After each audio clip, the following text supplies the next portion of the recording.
Hello, how's it going, everyone? How's it going? It is a Sunday. This is the first of two Saturday or Sundays where there's no Saturday stream. This time I was able to hang out with folks.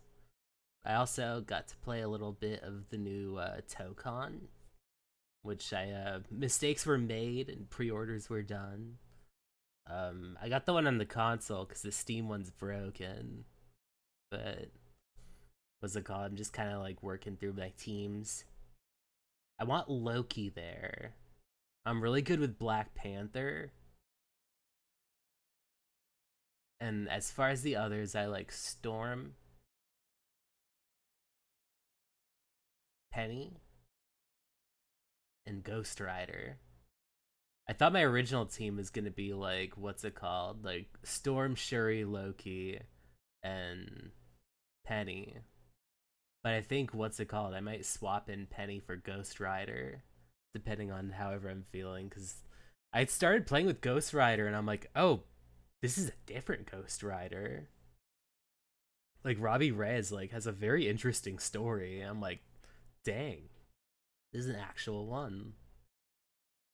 This is an actual Ghost Rider. There's a second Ghost Rider, and this one uses like a what's it called? Just a muscle car. Cool stuff. Cool stuff. I love Loki in that game.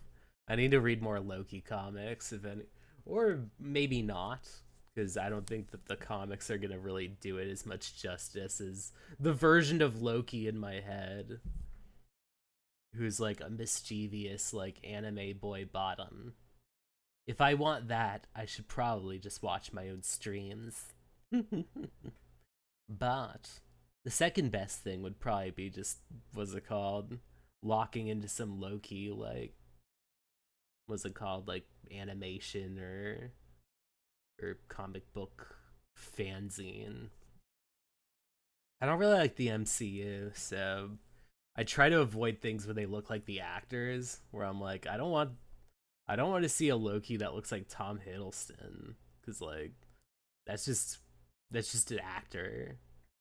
Like it kind of throws me off whenever like I see like actors like being like, I guess kind of like perved on versus like seeing like the actual like comic character, like the actual like cartoon version of Loki or anime version of Loki that's been untouched or unperturbed by like what's it called, the live action material. But I should probably get started on To Kill Eros. This might be a semi shorter stream because what's it called? I am going to be like in about like maybe 2ish hours. Like my partner's coming back, so I want to make sure she's all set.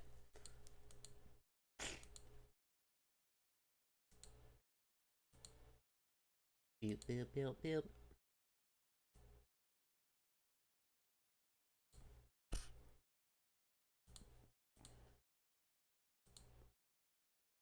Mmm.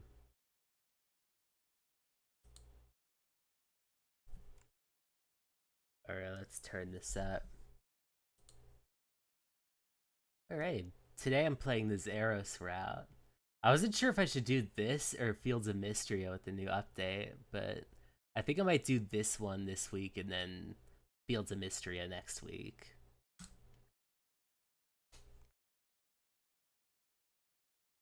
There once was a woman worshipped for her beauty of men and women alike. Held in high regard for the compassionate woman she was, all who have had the blessing to know her fell madly in love with her. So much that they admired her from afar. Joined hand in hand, they hailed her as an unclaimed trophy gross. This amount of adoration rose beyond the high heavens and into the realms of the gods, jabbing the ears of the goddess of beauty, Aphrodite. Unacceptable, she said. Eros, do something about her, she yelled, calling for her fellow companion to pursue the woman. Eros, the god of love, chuckled at his beloved friend's tantrum.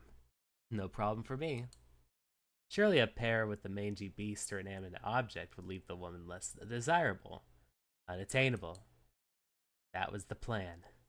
But with crimson locks of hair that shimmered like glitter coating the sun's soft eyes, and a perfect crescent moon smile, this woman proved untouchable. By the gods, this is the woman she asked me to plague, Eros mused. Isolated in her radiant glow, the human thoughts of the woman were just. Glances turned to lingering stares.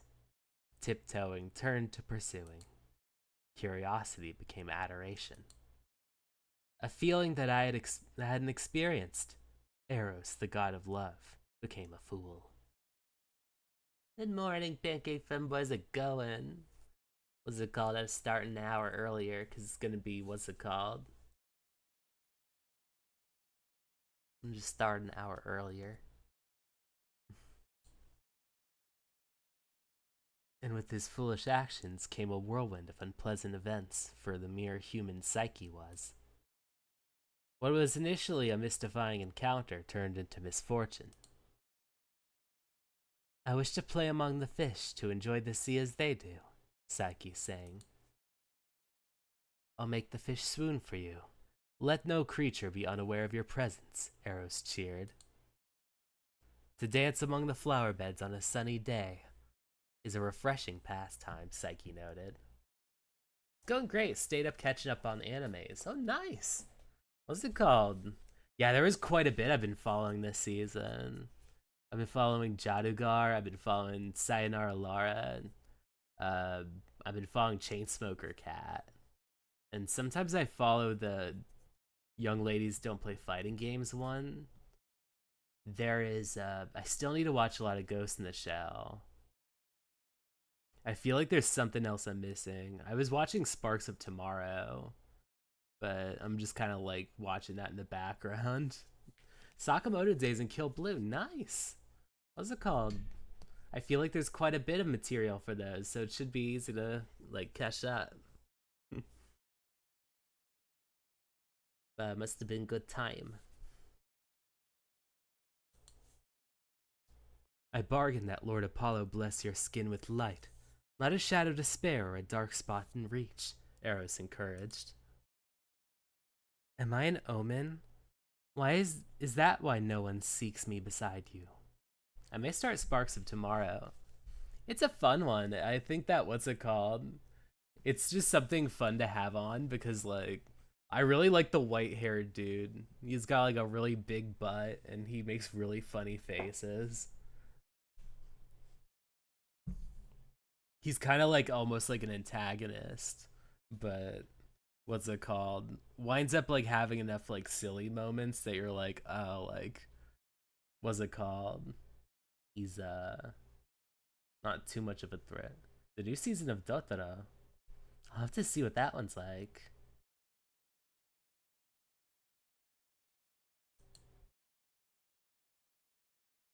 I shall have them love you even more than they have before, Eros responded.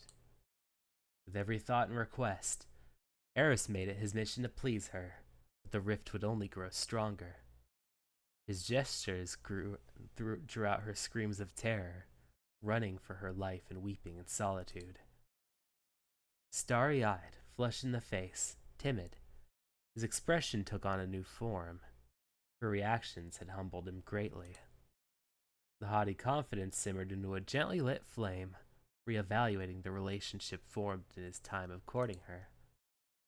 No grand gift could please her, only the opposite. At a loss for what he had done wrong, Eros did something that he cared less for. Observe the love of humans, how it naturally sways the heart of their beloved into their hands. Guy with the crocodile head and trying to figure out how he got set in the... Oh, what's it called? Dora Hedora. I really need to see that. I've really been meaning to see that. I remember the first season getting a lot of good reviews, but time just kept passing by. I was blogging anime at the time, so it was hard to kind of like someone else was covering, I think, Dora Hedora, so it was hard to like be like catching up with my shows and catching up with it at the same time. But I should definitely do it soon. The art looks really like nice and like kind of like off kilter. Yeah.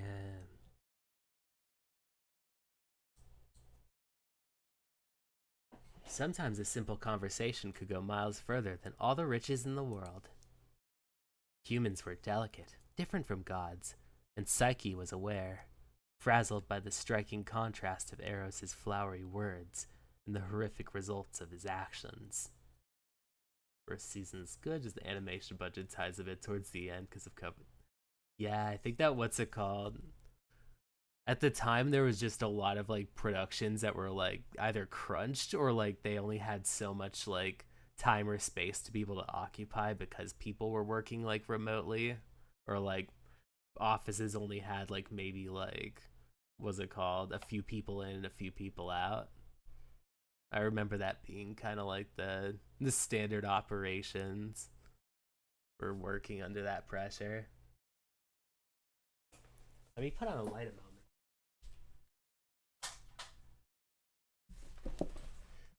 Sometimes I come in the room and I'm like, oh yeah, like this is perfectly like what's it called? There's enough like on like there's enough like outside like light to be able to pour in from here.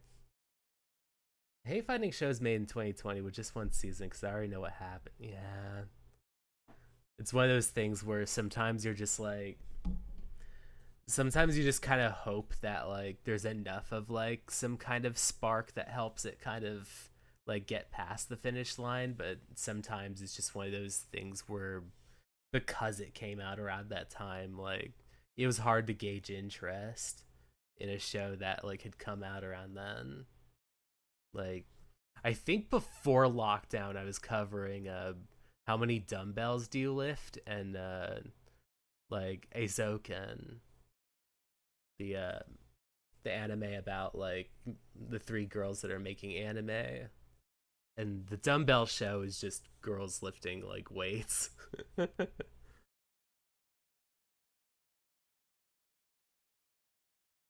think there were definitely other shows around that time.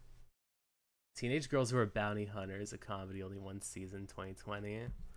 I have to look back at some of those because like the 2020 like anime season had a lot of stuff that was so good that just kind of slipped by the wayside.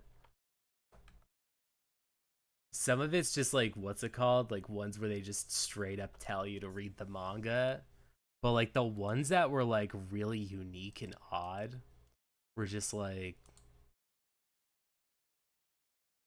had really a lot going for them.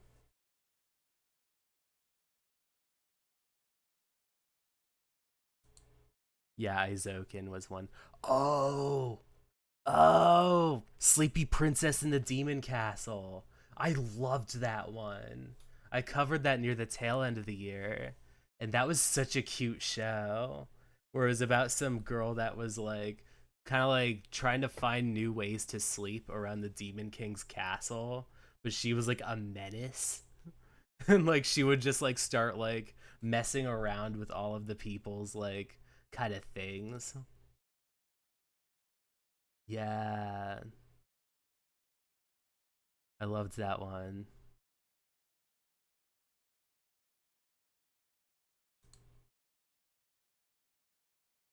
Sumali and the Spirit, Tower of God. Bofuri was really cute. That was like the one when she like eats like she has to eat everything as an attack because like her defense is like completely broken.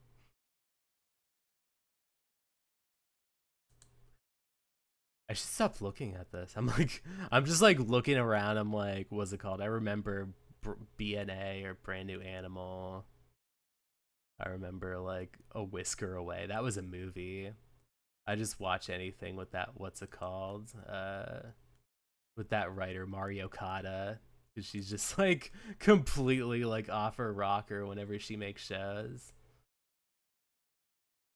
I think that probably making a regular show is really funny around then. Quicker COVID nostalgia. Oh no. Being I had nostalgia for watching these, but not nostalgia for then. Like COVID nostalgia was just like playing Final Fantasy remake while like hearing like horrific atrocities like on the news, and you're just like alternating between like hunkering down and like just doing what you can, and like what's it called, just being distraught at like what's it called, how like people were being treated for trying to like work while all of these like everything was happening outside.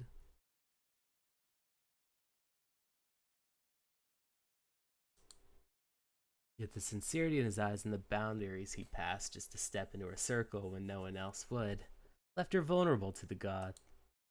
What does he want from me? Am I but a toy to him? An ongoing play of entertainment? Or perhaps there was something else laced beneath? Something more positive? She hoped to sit with this idea, but she remained vigilant that humans and gods were not alike. I discovered my sexuality during COVID, so not all bad when you got left alone being able to think, but that was years ago. It's hard to tell what exactly I discovered mine, because there's like the first spark where it was like, what's it called? Like discovering the internet, like, or going around enough on the internet in like 2005 to discover like furry yaoi. There's the time when I started to become a lot more honest about it, which was at least around 2009 or 10 when like what's it called? Bleach got to like the Hueco Mundo arc and like Loopy showed up and I was just like head over heels. Around 2010 I had a what's it called? Someone in my class who I was attracted to, like a blonde dude who had a really like just a nice peppy voice. He like recognized like my like wristband as having like Patty from Soul Eater, so like we became like anime friends for that particular like semester. Dated my first guy in 2012, so what's it called? So it's just kind of like more peppered around, but I imagine it was probably a lot easier to be able to kind of like think a lot more internally. I do think that I was a little bit more repressed like after like that relationship fell apart, but I do think 2020 was a year. 2019 and 2020 were years when like I started to like reevaluate like all those years back and just be like, you know what? You can be by and comfy. You can be by and like confident. So it's one of those things where, you know, when you think like everything is gonna go, like you want to make sure you have no regrets. And like one of those ones was like I didn't want to like live so far into the closet anymore. So I imagine that a lot of people were able to share that like resolution. Yeah, like you only live once. You gotta like reach out to the you that you see in the mirror, but also the one that's able to like talk to you and reflect on experiences.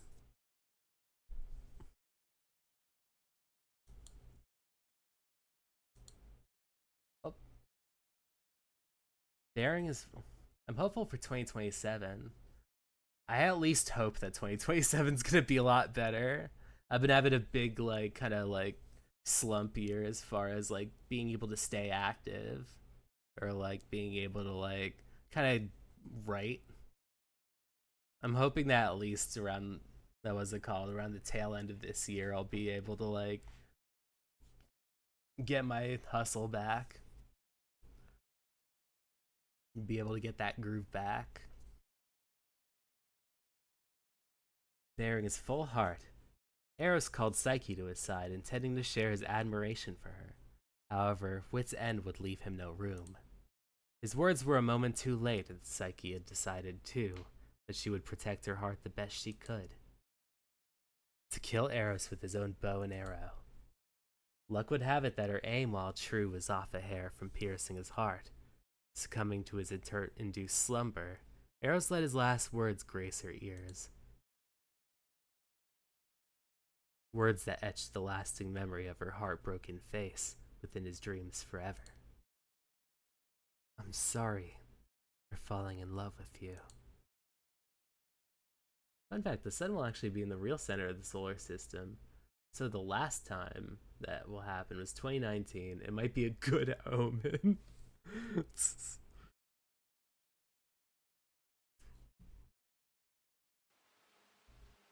Oh, Melrose is still in this story.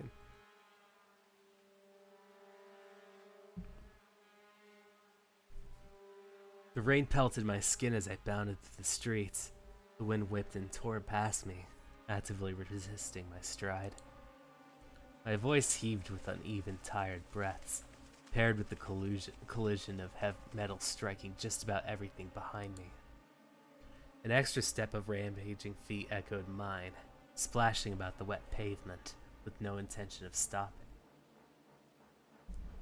I also only recently learned the sun can orbit things and just oh, nice. I guess it's like I guess because it's a star, it has like a little bit of like movement, or like there is some kind of gravitational like kind of like movement, but probably more in that orbit rather than going back and forth. Because I think I remember learning in school if like the sun was like one like one like a little bit closer, like everyone would melt, and if it was like a little bit away, everything would freeze. The rapid pulsation of my heart and the heat of my blood left me wondering if I could pass out mid-sprint. The bottoms of my feet stung with the sensation of 1,000 needles. Calves of my legs threatened to explode. The weight of my clothes restricted my movement. No matter how much I screamed, no matter how much I yelled back, my assailant aimed his weapon to taint my life. Every word was a waste of breath, with only a swing at my back to be earned in response. His flame was too hot to cool in the rain. I was out of options. Death felt imminent.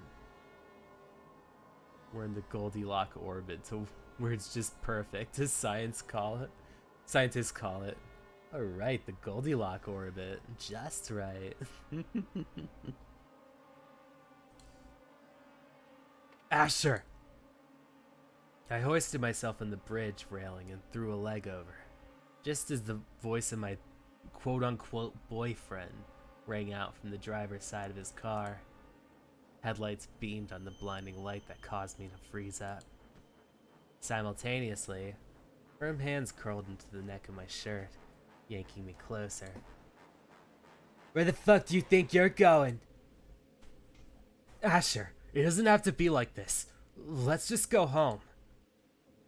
I held onto the bridge rail as tightly as Asher's death grip stretched my soaked t-shirt. And he stayed put, next to the car. I couldn't tell if it was for any good reason or not. He wasn't looking at me at all. So you could tell me not to worry about him, huh? Nah, no fucking way, man. If you do this, you'll get into a lot of trouble. I won't talk to him anymore, okay? You don't have to do something crazy. Handy, baby. After pulling this shit already, I'd like to think you know how this goes. I have to make sure he won't be a problem. He won't be. But he will be if you kill him, so don't do that, okay? I'll stop this time. Just you and me, like always. The hell? So you're throwing me aside? 8 long months together felt so short now, like a blip in the year. In my life, I wanted to believe that Hendy was only saying this to keep the crazy man from killing me. But something in the way he spoke. I couldn't hold back my voice. Shut up, Melrose. You didn't even tell me about him. You had a whole boyfriend for 3 years, and I'm only learning about him today. Quiet. I'm talking to Asher. Shut the fuck up.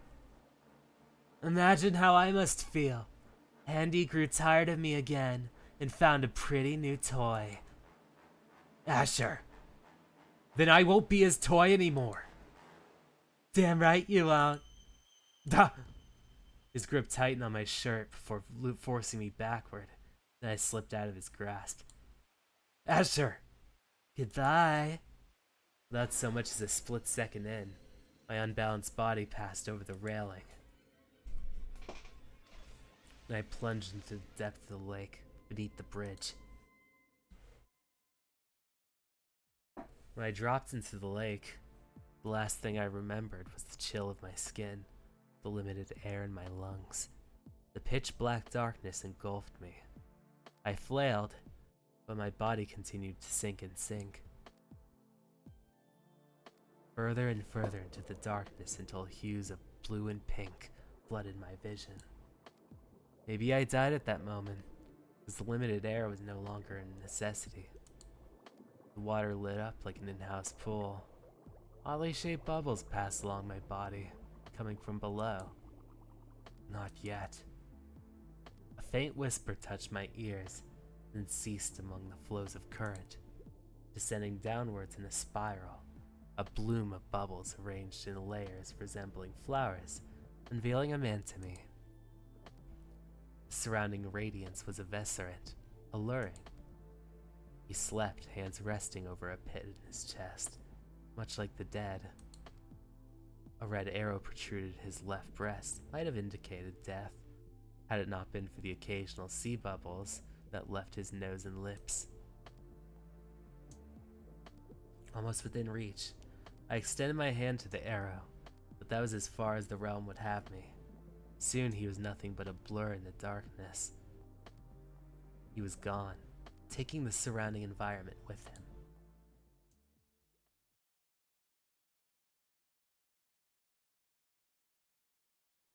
I awoke bundled up in blankets from the cramped hospital bed, practically burning up. The heater in the room had turned up sky high. An IV was administered to my arm from the left. To the right, the faint noise of a TV screen and the shuffle of feet caused me to turn my head. My eyes locked with my roommate Marlo and the landlady. May! All but tripping over the table, Marlo came to my side, her arm scooping me up and held a slight hug. My throat felt sore and unused. A vague memory of hacking my lungs up resurfaced. I remember being thrown into the lake, but I don't recall swimming out of it. Someone must have saved me. Are you okay? Yeah. Oh, thank God. You woke up earlier, but you were so out of it. I found you on the floor near your apartment entrance. I was so worried, Sonny. Hope I didn't nearly give you a heart attack. If you didn't wake up for that brief minute, then surely. What happened? You were soaking from head to toe. The doctor said you almost drowned. Right. One way or another, she'd get the truth out of me. Marlo always had a way of getting me to talk whenever she felt concerned. Making a fuss would only drag the situation out. I told her everything, from start to finish. I spent the night at Hendy's place and woke up to a metal bat hanging over my head. The horrific mile I ran with that crazy man chasing me, and how that same man chucked me off a bridge that I had thought to jump off of only seconds before. I've never been a poor swimmer, so nearly drowning came as a surprise to both of us. Then again, it wasn't like I had the time to prepare for a dive or the depth. It was all too sudden. I better not see Hendy's ass again. I can't believe him. It sucks. He was probably just as scared as me. That Asher guy is insane. It's something he should involve the police in. You just worry about yourself for now, okay? Grandma's right. Don't go tailing behind him, and certainly don't talk to him if he tries to contact you. He's got dangerous company. I understood that. The way he spoke felt less like he was trying to protect me, and more like he was trying to save Asher. I'm unsure how I'm supposed to feel about that. I'd spent the better half of 8 months trying to pour out all my love into this guy, only to feel the warmth in my heart freeze over the moment he turned his back on me. Rose-colored lenses were dangerous, but I had to talk to him again. I had to know the truth. That's the only way I could have had closure. Yeah, I'll steal. I'll steer clear. Don't just say that to appease us either, May. Seriously, you could have died. Stay away from Henderson. You hear me? I hear you.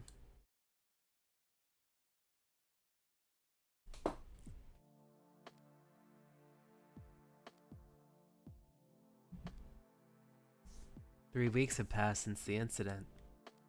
My busy and lively daily life has changed at a change of pace, becoming quieter, emptier.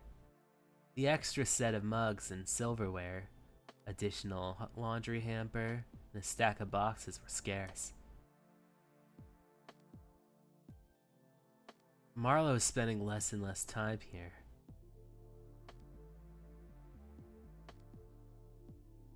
Whenever I walk into her old room, the reality of just how barren the space was beginning to settle. But Grandma was still here, coming and going from my apartment whenever she pleased, more like a doting mother than anything. When she came over to do my laundry, I didn't expect her to bring something priceless with her. Even more shocking was that Marlo had given it to her. The gold rose fountain pen. Family heirloom. Our personal tie to Eros. My mother told me how she wanted it when she was younger, but she never got her hands on it. It'd gotten lost in the various things passed around my elders and relatives. Surprisingly, they remembered me. Rather, they cared enough to send it to me. I've always had hard feelings about the burden I posed by surviving my parents. My aunts and uncles had families of their own, and adding another mouth to feed was worse than disappearing from their lives, apparently. Thanks for everything and nothing at the same time, I guess. They might not have needed me, but the pen was now where it needed to be, where it'd be cherished. But after I'd thrown it around without knowing. I need to thank Marlo again, later.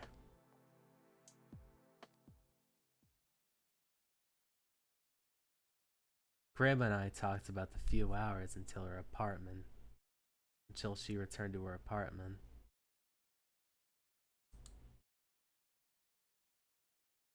My off days were boring. There were no plans to spend them with another person. Marlo was busy, and our other friends were more like acquaintances than someone I'd invite to drink or party without her. Just myself as company. Occasionally my eyes gazed at my phone resting on the coffee table. Guess he really meant it. And he hadn't sent everything since last night. 3 whole weeks of fighting the urge to text him, fighting the urge to call him, hoping he'd reach out. For nearly 8 months, the two of us were in an intimate relationship. I spent most of my time with him to fill the emptiness that formed after Marlo and Esmond became exclusive. It's times like these when I realized how heavily I relied on him. He always listened. He didn't shut me up, or at least not outright. But did he ever truly take that? Did he ever truly take in the things I said? Could I really say I didn't notice the glaze in his eyes whenever I spoke? I had to repeat things I told him several times before.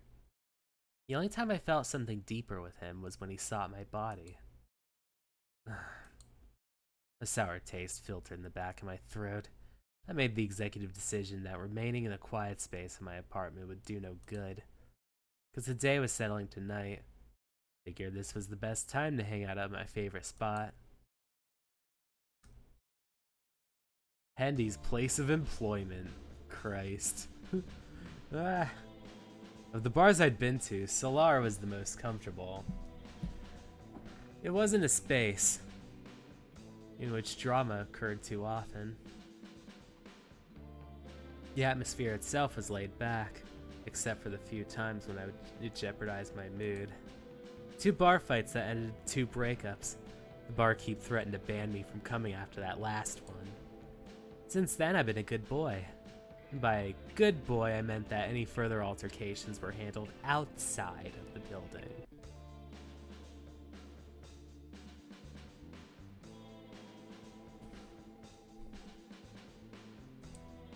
How many drinks had it been? 2? 3? The buzz in my head told me I was happy, and with a chuckle I accepted that. Where's Hendy? You've been asking for that for the past hour. Get a shift tonight, but he'll arrive when he arrives, Melrose. Maybe I should give you some water? No. Another drink and I'll drink it like water. You sure? I gave him a thumbs up as if it meant anything to convince him. Regardless, he poured me another drink, and I took an all too enthusiastic gulp. Careful! Hey, if you're gonna puke, run to the bathroom. I'm not gonna puke. I probably need a piss, I think. Please go. Please. I chuckled and slid from the bar seat, the floor wobbling beneath me. With no patron near me, I felt shoved about. Hands outstretched to grab onto just about anything for support as I made it to the bathrooms. The front door jingled as I made my way through the maze of an aisle. Then the bathroom grew farther away. The people, the lights, the bar.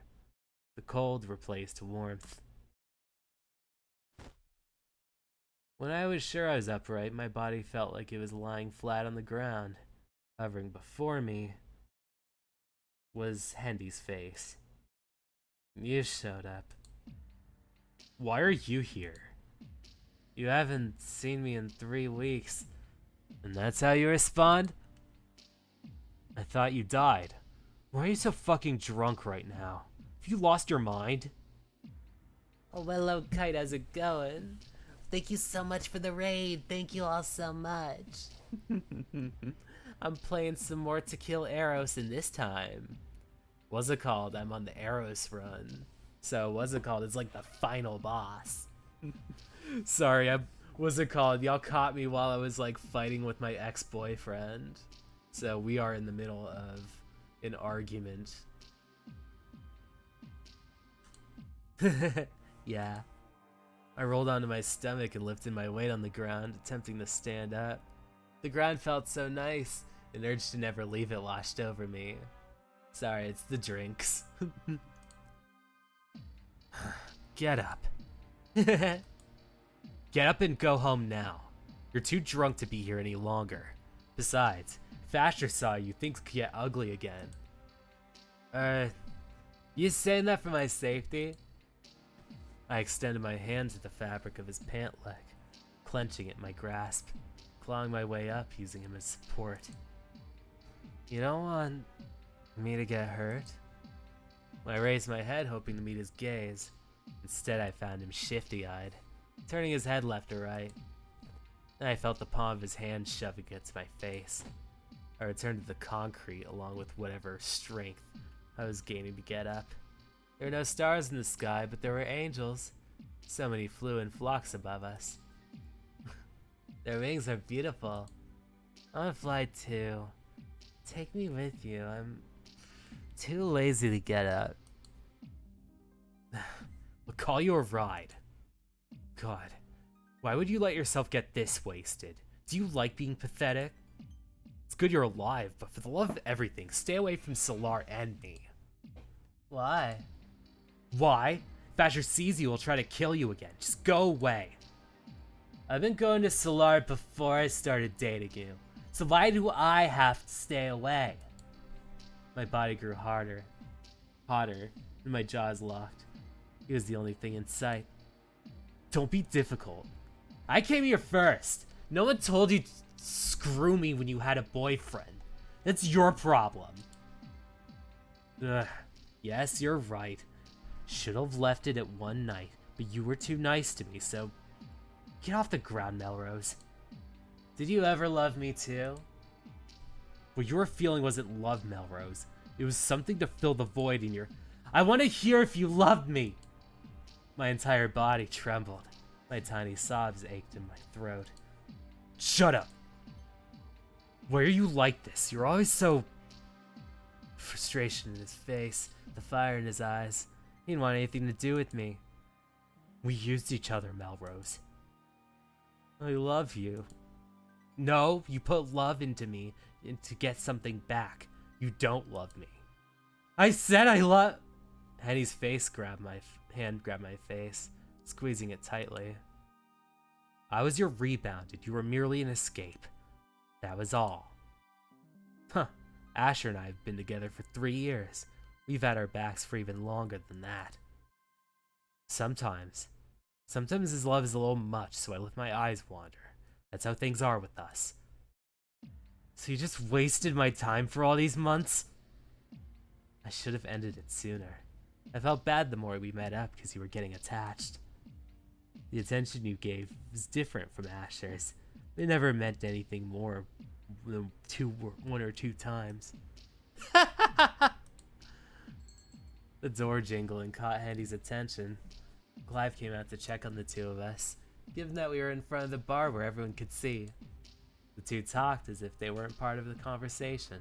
And the sound of it, Clive was going to hurry inside to call a taxi while Hendy stayed to send me off. Of course, from the looks of it, Hendy wanted the reverse to happen. Clive's calling you a taxi.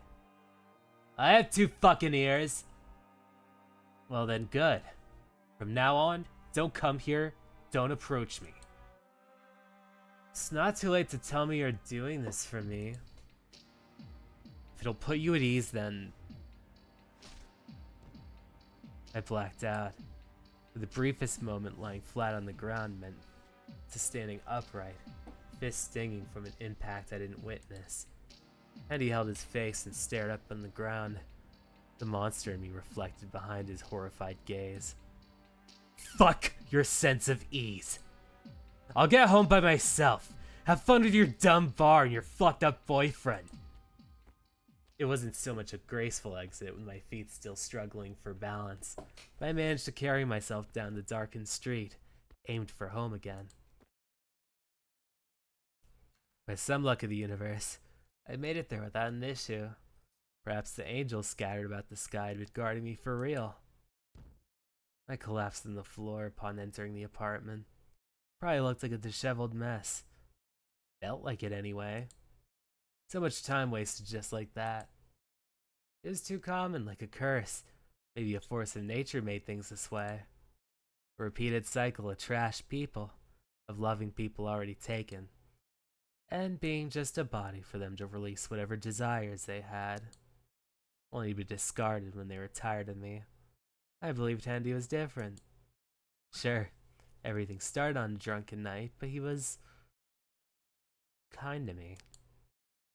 Now I understand that kindness was tolerance, hesitancy over an ill decision he made, temptation in the physical compatibility that we had. He was never mine, and though I offered myself, I was never his. The one thing you cannot do is lose hope. There is bliss in knowing that every person, every being, everything has someone. The unknown besets you with unpleasant feelings inside your heart. Jealousy, impatience, anxiety, fear. These are things that are unpleasant for the human mind, but these emotions do not have to be negative. They do not have to be shunned.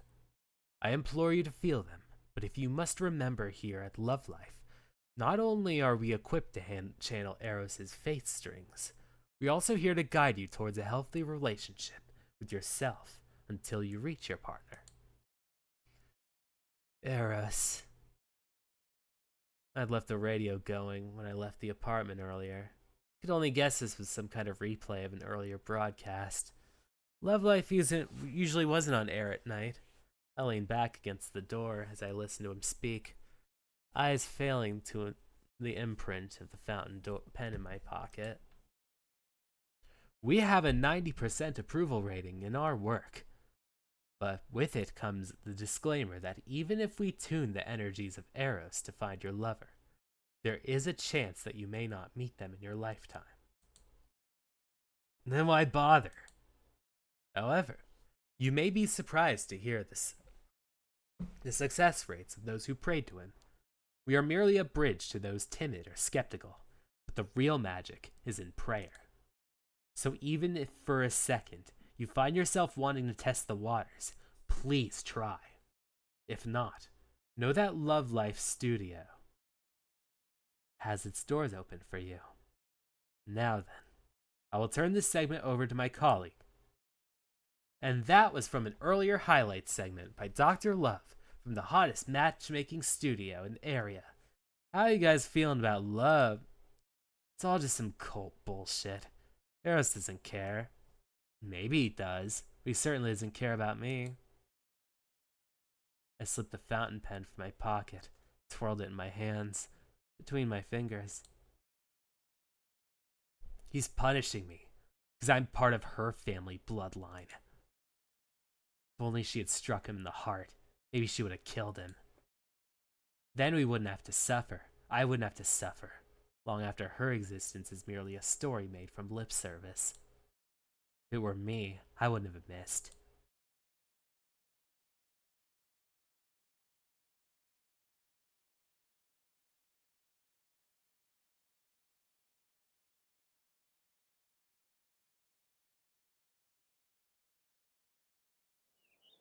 A loud commotion somewhere down the hall interrupted my sleep. If not for that, I wouldn't have had the face of a killer headache that came with opening my eyes.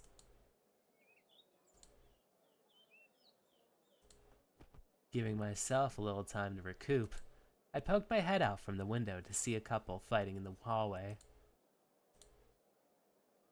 Hey, stop! Just give me the stuff normally. Nope, you want to toss me aside, then you'll have your stuff tossed too. Here you go. Seemed to be a lover's spat, with one guy getting kicked out. If I remember correctly, those two had been around for a bit. Marlo and I sometimes made small talk with them during our elevator rides.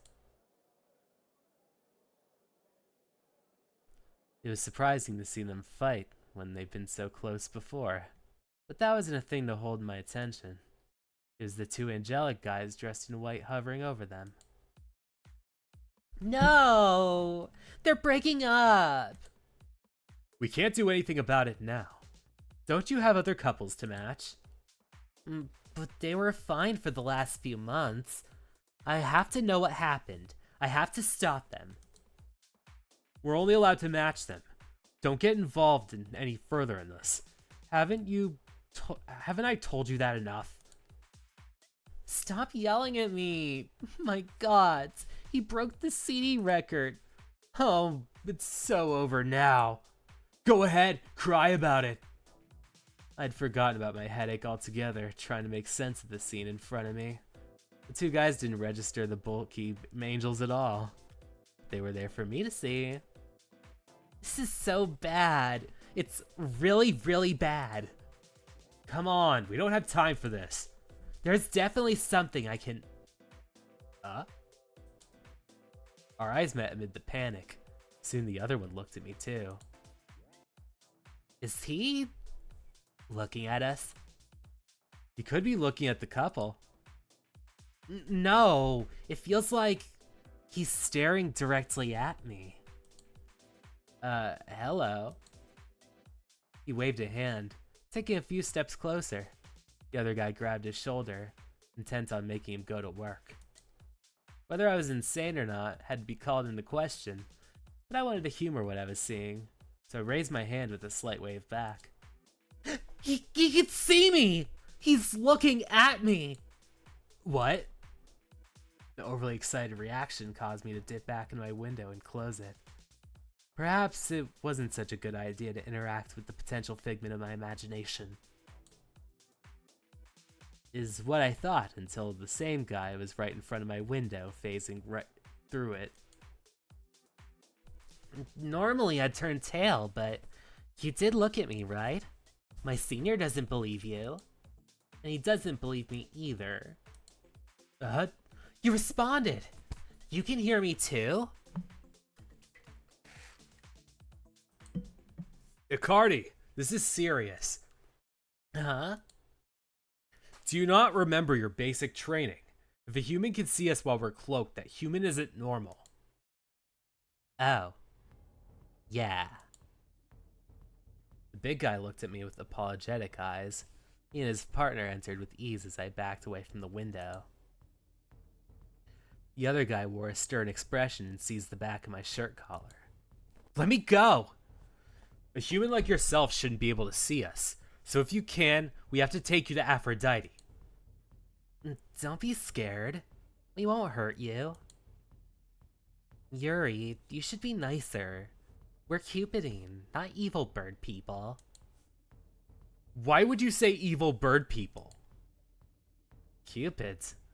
I suppose that made as much sense as believing them to be angels. But it still didn't change the fact that they intended to kidnap me. Get off!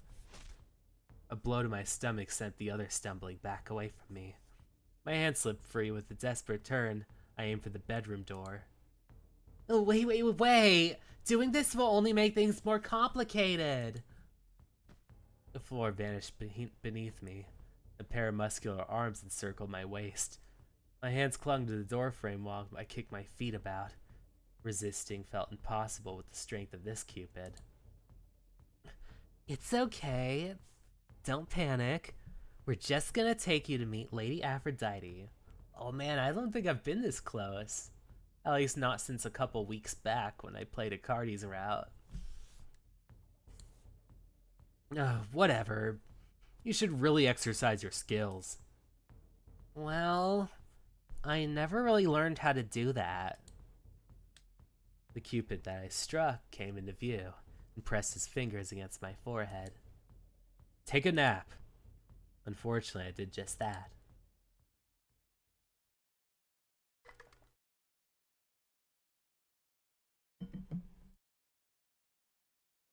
Chattering in my ears and a piercing light blinded me. Voices thundered above me, about me. His blood, his blood. The words appeared between sentences. My brain vibrated and pulsated. My eyes stung and strained to stay open. Perhaps it was the repercussions of the night prior finally settling in again. He's awake! Briefly matching my gaze with the Cupid, I scaled the rest of the place to find many faces. So many eyes bore into me, but the one that alarmed me the most were from the towering beauty of the woman I presumed to be Aphrodite. Nice of you to join us. You must be startled, poor human. A soothing voice with a drip of venom behind each word.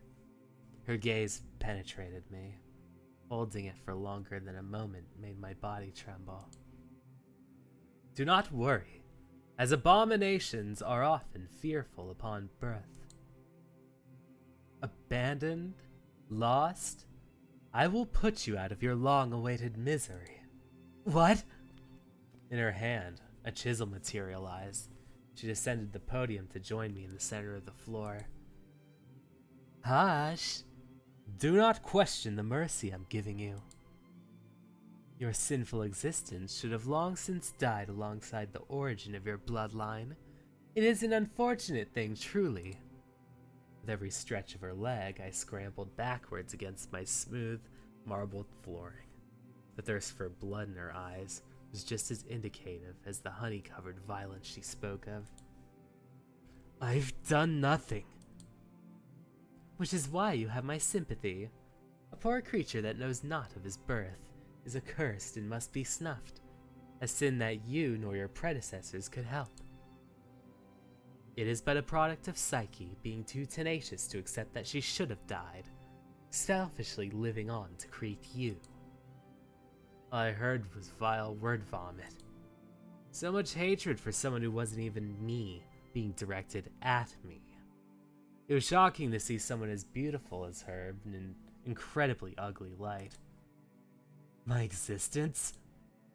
My throat dried. The lump in my back made breathing difficult. My escape attempts were nothing compared to her long legs. I couldn't escape her. Thought of dying here at the hands of a god. I couldn't bear it. Her words, they cut deeply for my state of mind. What could I even say to defend myself here? Your existence is an accident. Your god will rectify it. A quick death surrounded by the embodiment of love. A death surrounded by the embodiment of love? This? This is love? This is what I'm deserving of? My nails dug into nothing, dragging across the marble, leaving red streaks where they broke. I won't die afraid of her. I won't accept this shitty gallery of love either. Fuck your embodiment of love. I thought you were the goddess of beauty. All I hear is shit coming from your mouth. Her jaw hung wide, appalled. They were some of the worst words to say in front of someone threatening to kill me. But the shock on her face was liberating almost. Of course, pissing off a god wasn't too far off from starting a fight with a rando on the street. The only real difference was the consequences that followed. With her and the other cupids frozen in shock, I scrambled to my feet and ran for the clearing in the crowd. Her loud petulance followed me, echoing and barreling through the corridors alongside a cacophony of incited voices. Literal death was nipping at the back of my heels. I had no destination in sight. My feet continued to carry me anywhere where there was no obstacle. My escape led me to a large room with an oasis-like pool.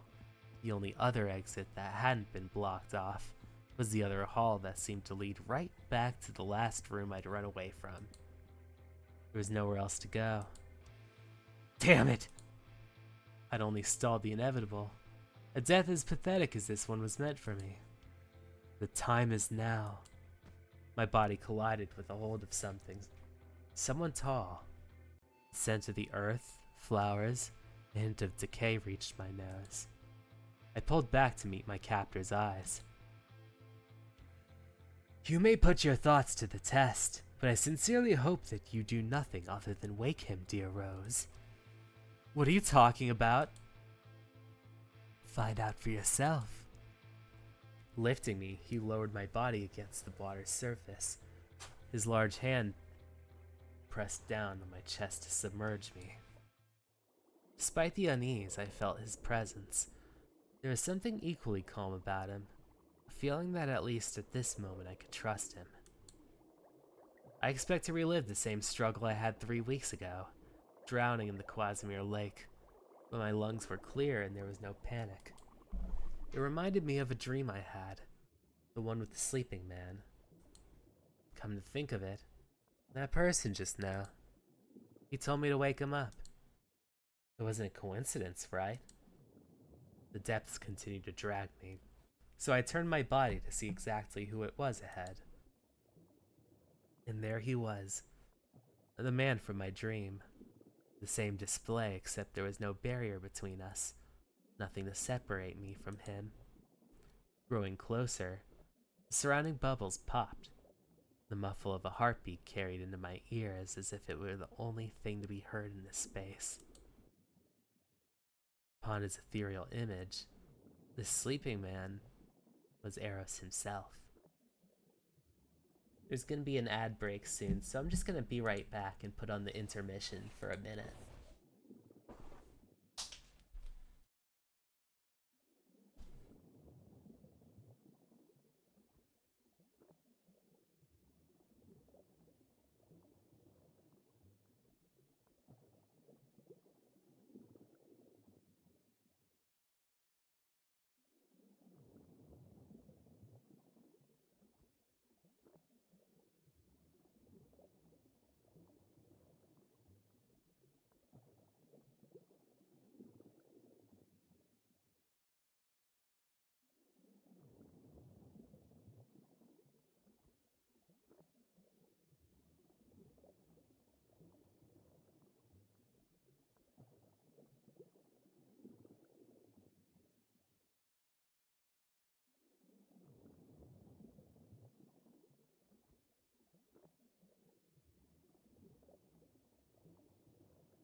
Alright, I'm back. Let's see. Whoop. There we go. There's our boy Eros. This is the big guy.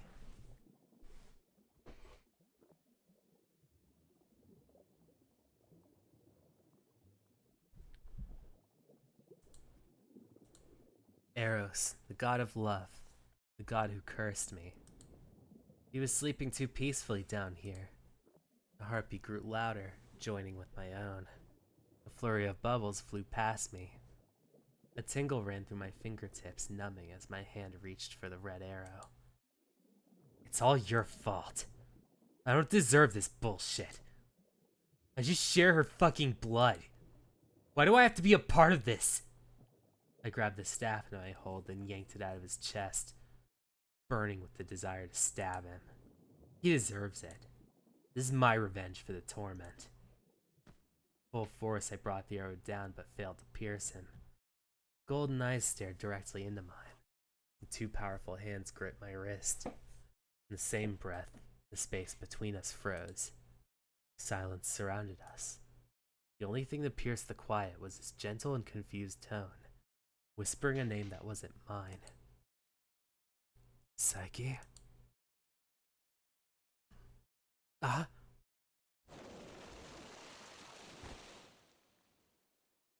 A forceful burst of water sent me airborne, landing straight into a crowd of cupids.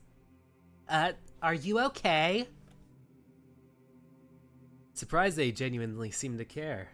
I opened my mouth to respond only to be caught off by Aphrodite's loud exclamation. My dear Eros! The gods have brought you back to us. Bless this day, Cupids. Come rejoice your father. Father? All the Cupidine held a look of hesitance, resembling children who were meeting a stranger for the first time. Hard to believe they were all fully grown beings when put that way, but the description didn't feel far-fetched. No one had the guts to say a word or take the initiative.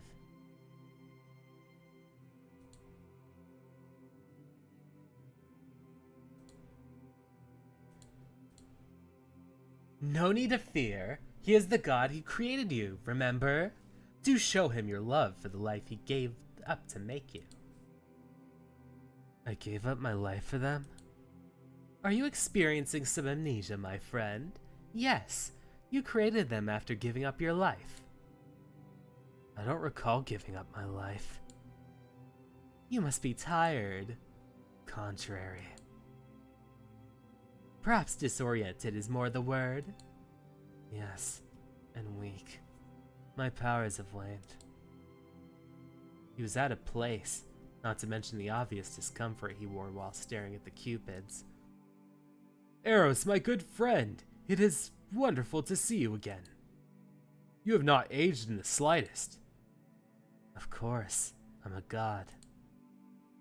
We've graciously awaited the day of your return. And gladly you have not aged a single day since I gave you your bows and arrows. Alas, my power has drained. I may need those back. Nonsense! You've only just awoken! Fast on her heels, Aphrodite put distance between Eros and the other three men. Her hands latched onto him, fingers rubbing against his arm. What I figured in a way that was coaxing. Disgusting. Where is Psyche? Long dead, why do you ask? She deserved it that much, given she struck you down. Of course her bloodline persisted, but you needn't worry. Her bloodline? Is it him? Eros tried to make eye contact with me again. I let my gaze fall to the floor instead. I'm not Psyche. Being from her ancestry doesn't mean I have to go along with any of this. Why do you lower yourself? Stand. I kind of fell down here if I'm being honest. Not like I'm trying to grovel. Mind your tongue, insolent human. We're gonna have him executed, but I couldn't have foreseen the miracle of your awakening in the midst. What? No. No senseless bloodshed. What has he done to you? To me, his existence and that of her blood disgrace you and all of us gods. I glanced around to see the massive waves of confusion among the Cupids. Looking at each other, they all seemed to be at a loss for words, at least until the friendliest of them spoke. Whose blood? Shush! It's Psyche, the woman whose family we've been punishing for sinning against a god. Aphrodite, you didn't. She tried to take your power. That is a disgrace and a slap in the face. She wanted his power? No, she did. It was likely just to find her true love again. I wouldn't put it past her. He was hindering her happiness all because of Aphrodite anyway. I want his power too. Aphrodite, please. He scoffed and brushed her off, much to her displeasure. But I wasn't sure why his attention fully shifted to me. Leaving her side, Eros closed in on me. A firm hand grabbed my arm and yanked me to my feet. Your hands off me! I tore my arm away. I barely managed to keep myself from stumbling. Underwater, it hadn't registered to me just how long his legs were. Even that seemed to have won over me. Every thought that came to mind ended up in more frustration. Eros is in front of me, yet I couldn't do a single thing. Why are you being so hostile? I only want to talk to you. I've got nothing to talk about with you. You've awakened me. You're one of Psyche's descendants. I said there's nothing to talk about. Even if it was, I don't know shit to tell you. Eros' golden eyes narrowed, then rolled dramatically to the back of his head. I take it you have some unspoken problem with me, so do me a favor and say it. What do you want? Your death. Whoa, what the hell did I do to you? Playing dumb and innocent is even more egregious. I'd only just met you and you want me dead? Do you not hear yourself, a mortal, a human being, boldly saying he wants the death of a god in front of said god's face? What else do you intend to take from me because of it, huh? My life? You've already ruined it enough. I won't give you the satisfaction of witnessing me beg for it. I don't know what your problem is, but I literally just woke up from however fucking long I've been asleep. Killing a puny human such as yourself is the last thing I care about. I've not ruined your life because I do not know you, nor do I give a single fraction of a fuck about whatever you truly ails you. Oh, really? Not only does he lack the ability to hold himself accountable, he'd rather bark at me about what he doesn't care about, as if that's supposed to make me care in response. A laugh slipped through my lips unwillingly, and I welcomed his apathy with a sweet smile. Then piss off! The twitch of his eye satisfied my inner rebel, but the dance of fire with a god was at its end. Aphrodite's foot sent me crashing to the ground, 2 strikes of her rod-like heel to my side. If not for Eros' immediate interception, I'd been stomped for nothing. Aphrodite! For the love of all things beautiful, stop making things worse. I do not kill humans, and will not kill this one, even if he's disrespectful as hell itself. Gods, why? He literally spoke out of turn. He lacks fear of you. I don't care at all. It's not that big of a deal to me. The big deal is my powers and my concept. And how fucking long I've been asleep. But no one wants to talk about that.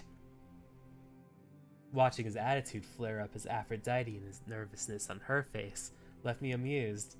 Although he was throwing a tantrum, seeing her sort of cower as he cornered her with his concern was a sight worth seeing.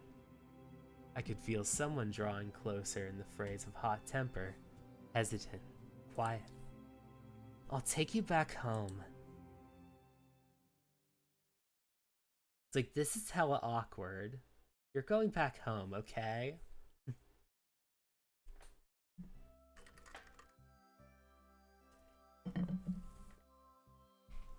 No one had it harder than me at this point.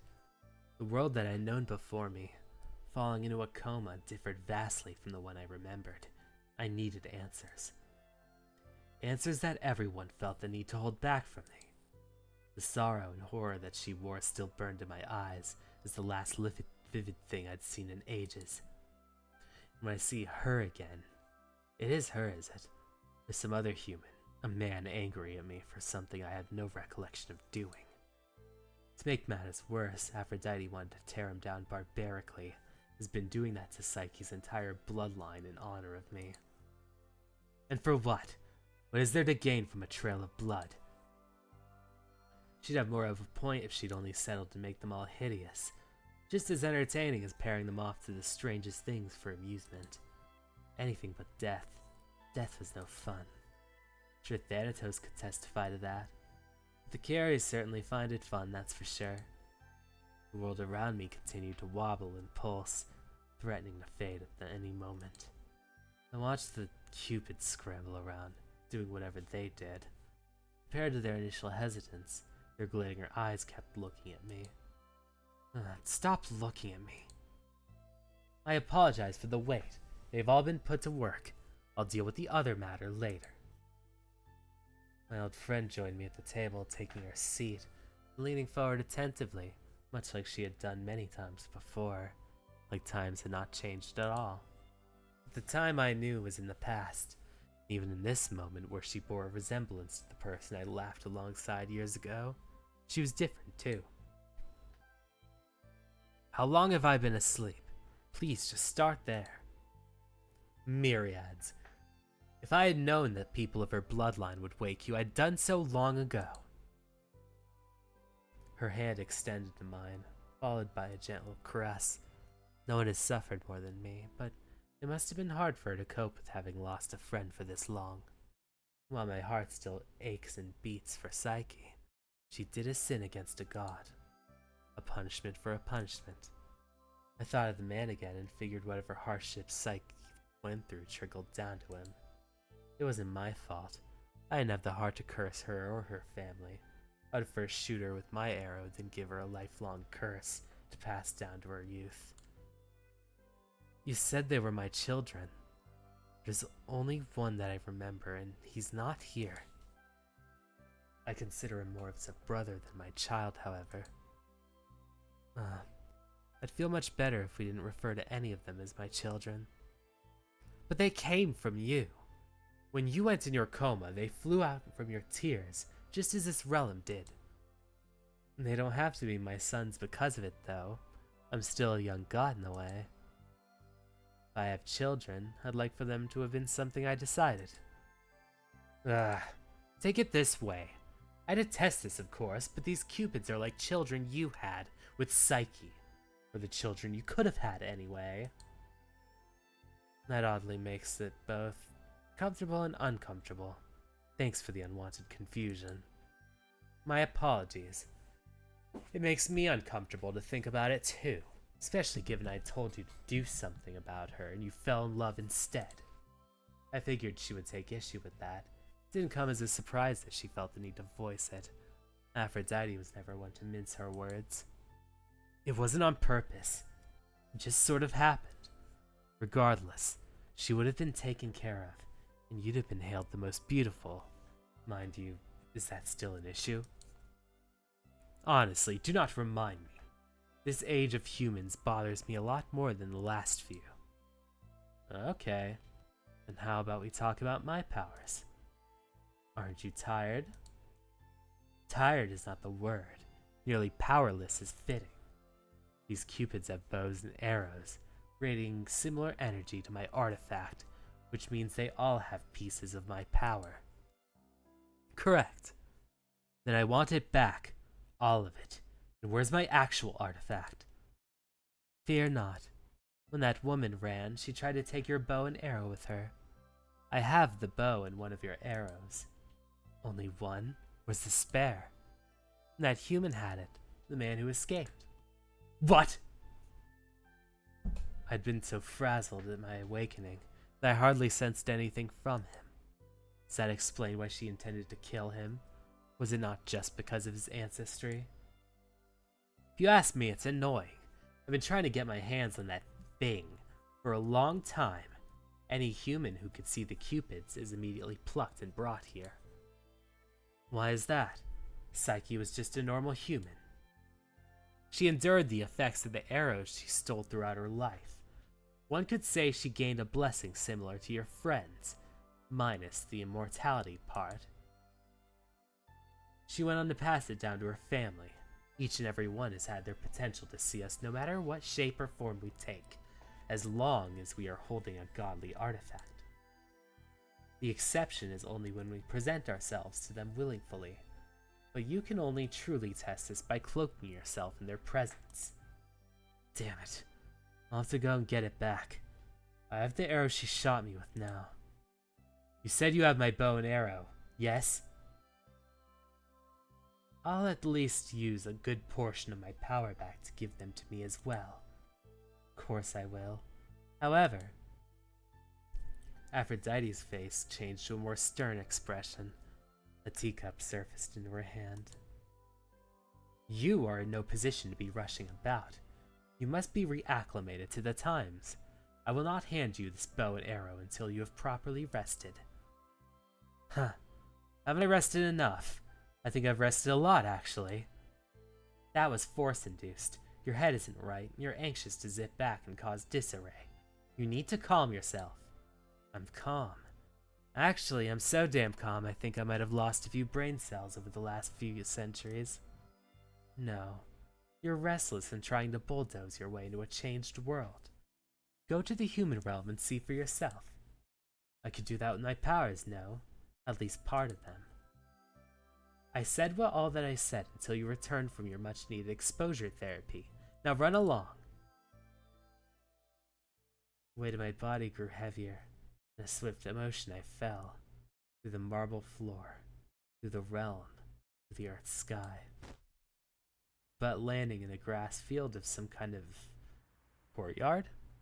Humans were almost everywhere. Walking, sitting, having feasts. They were all different. The noise of moving things along the side path and loud pitches from a strange contraption were everywhere, playing what I assumed to be a form of music. I was uncertain whether to be terrified or amazed. Mom, that man looks like a bird. He does have wings. I think the more accurate term would be an angel deer. Is there some convention happening here? Maybe marketing for Valentine's or something. Whatever they're talking about had nothing to do with me, so I quickly took my leave. Damn jaywalker, I'll run you over next time! What in hell is that thing? The moving object with the human inside nearly crashed into me. Had I not rushed to the other side, I'd been run over, as he said. Perhaps these things were replacements for carts or horses. I think I should be terrified. Rather than trying to understand this mess, first, I believe retaining my powers would help me be more secure. Aphrodite had been so cold denying me of it, and that didn't mean I had zero options. There's still Psyche's descendant in his possession of my other arrow. If I locate him, I can get a bit of my powers back.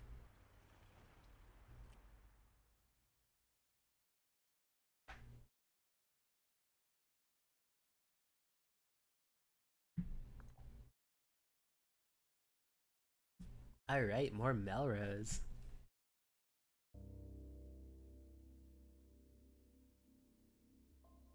Ouch. Feeling shittier than I did the morning. And even after being dragged to that other place, I figured this was just the vibe of the day. If I could get any worse, then I for one didn't want to find out. Heaving a breath, I pressed my forehead against the mirror, staring into my own violet eyes. Being attractive means nothing. Beauty's defined by the beholder. But Aphrodite clearly had a set idea for what she found to be beautiful. She had to grudgingly accept that people hailed Psyche on the same level as her. I didn't think I was drop-dead gorgeous or someone that much worth that much attention. I always figured I was just nice on the eyes.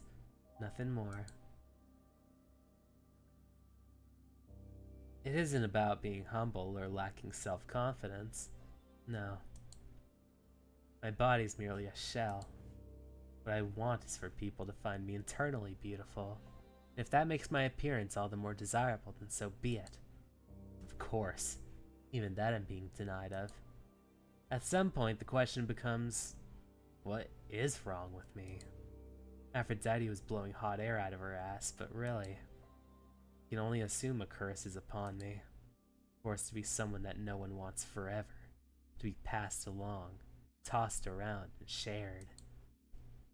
If that's the case, I should have just made things work with Rohan all those years ago. Wouldn't be love, but whatever. I slid my shirt off, careful of the bruise on my side, slightest touch hurting where she'd struck me.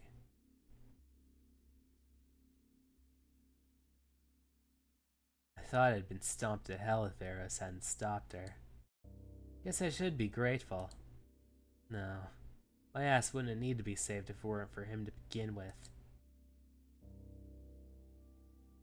If only I'd been asleep for a second longer, then it'd all be over. His confused discomfort face warmed in my head. So helpless, so out of place.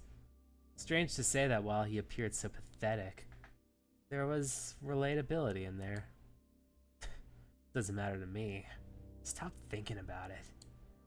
I had more important things to dwell on, and well, the chances of me running into them again were only as high as the idea of them hunting me down. Aphrodite would definitely hunt me down. Staying at my apartment was compromised because they kidnapped me from there originally. I needed to go somewhere they wouldn't find me.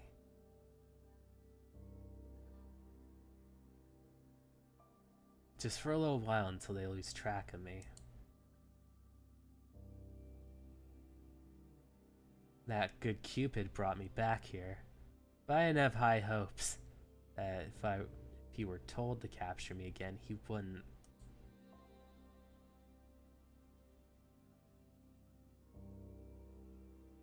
Changing clothes and packing a few things in the bag, I left my apartment as stealthily as I could.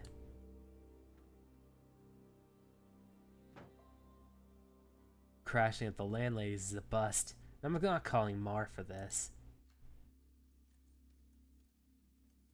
Even if it would make lying a little easier.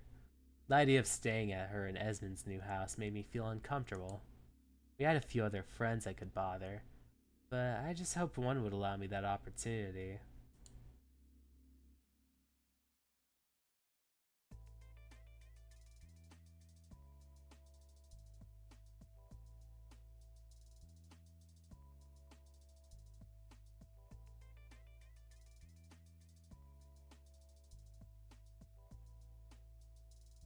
The cafe had gone from packed to nearly empty.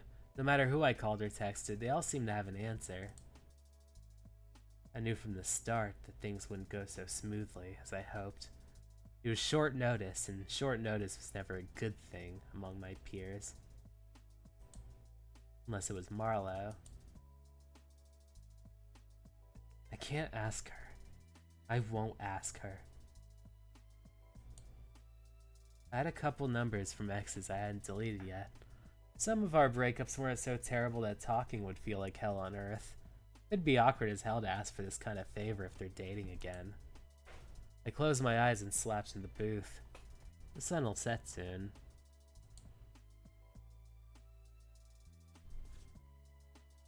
Worst case scenario, I could find a place to park or camp out in my car. Maybe getting a cheap hotel might do, but it won't last more than 2 or 3 days. Fuck. Feel of a swift hand slipped to my keys from my pocket, jolted my eyes open, and I swallowed.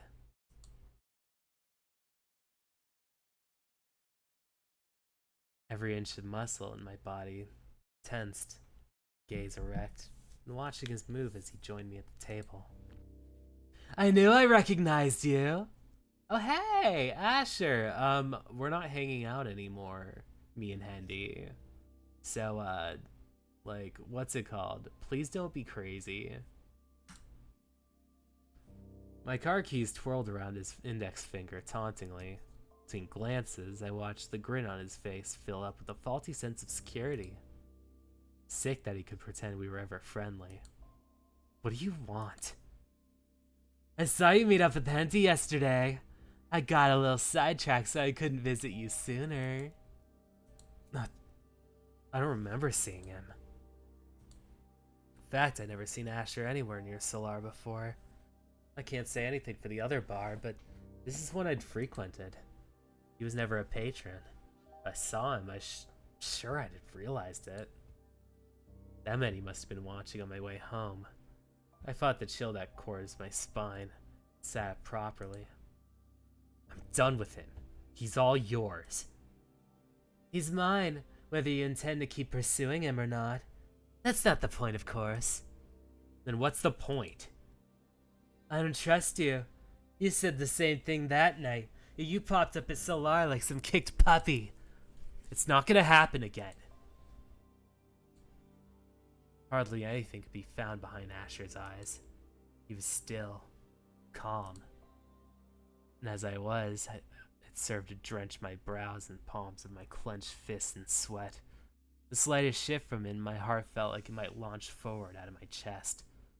The feeling left me hot with anger. It will. It won't. You're saying that to convince yourself. He gave you a little crumb of respect. That's his charm, by the way. Wrapping a person around his finger when they need someone, giving them the bare minimum that means the world to them.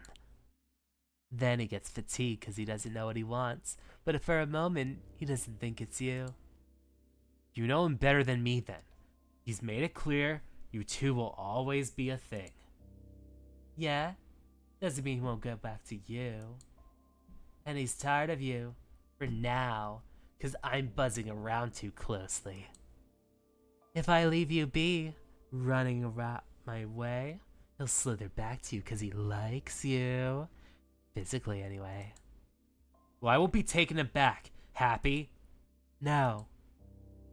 The jest in his voice soured, and a penetrating glance followed. You'll take him back. He'll find a way into your heart, and you'll take him back, because I can see it. You don't know me. It's hard feeling like no one gives a fuck about you, and then he's the only one who does. When he's not being everyone's best man and showing off his piss colors, then it's not so dazzling. But when he's the best you can have in this world, it's hard to let that go. Isn't that what you thought? That he was only being a little bitch because he cared about you? That he was doing it to protect you? I saw your stream listed in Kite's Discord. Hope you're okay. What? Hello, thank you. Yes, I'm doing pretty good. Sorry I'm doing such an edgy scene. I'm sorry that most of this stream has been me, like, what's it called? Like, arguing with other Bishonen guys. But I'm doing good. What's it called? It's nice to see more peeps from... I've been lurking and everyone's so mean. No, I'm the edge of my seat invested in the voice acting. Oh, thank you so much. Sometimes I worry if my throat's too dry or my mouth's too dry, but that's why I try to drink a little bit in between. With some water, some agua. I had nothing to say. Anything I could say was trapped in my mouth, leaving a foul taste. Do you have a preferred name, and also what pronouns do you use? I am Rachna Roka, but mostly go by Rachna. My pronouns are he, them, or he, they. Like, what's it called? Like, I don't mind being referred to with, like, kind of masculine kind of, like, pronouns or contexts, but I do feel a lot more, like, I guess I feel a little happier when I hear they. It's one of those things where, what's it called? I'm not as strict on it, but I'm just happy to hear, like, what's it called, when things are a little bit more gender neutral, just because I usually see it as kind of just something where I want to be able to dress as I wish or be able to perform gender as I wish. I guess probably it would be something to the sense of gender fluid, but I'm somebody that has like long flowing hair and a beard. Oh, thank you so much. IRL. So it's one of those things where I like to combine masculine and feminine.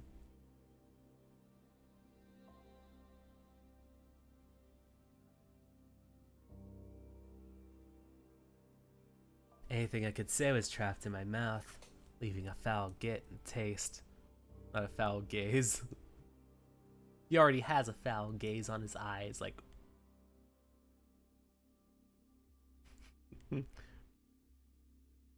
I will get you.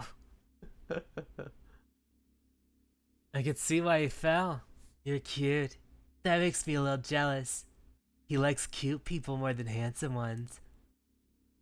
I think you're cute, Asher, without like beating me with a bat. Like when you're not trying to attack me. What's it called? I could see a little bit in there. He rested his chin in his hand he propped on the table. Still, the small smile he wore housed nothing inside of it. I'll say this one last time. I don't care about Henderson or the relationship that the two of you have. As far as I'm concerned, everything died on the bridge that night. Consider my drunken night a form of a reality check, if that makes you feel better. He could hardly stifle a laugh. Casual act of laughing that felt natural in a normal conversation, but unnerving in this one. You're so cute. That's funny.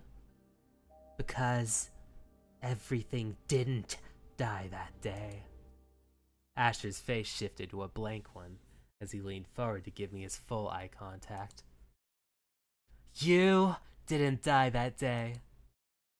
An involuntary shiver crawled up my spine, to the sound of his friendly tone changing to something sinister.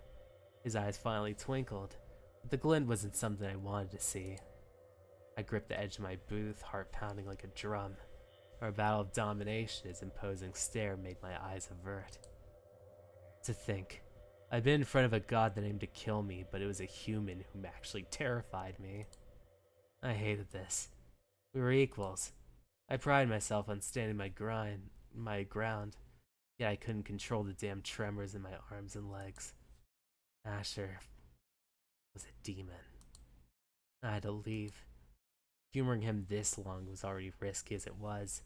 If we stayed together any longer, I couldn't guarantee my safety. Asher's hand danced across the table and firmly grasped mine.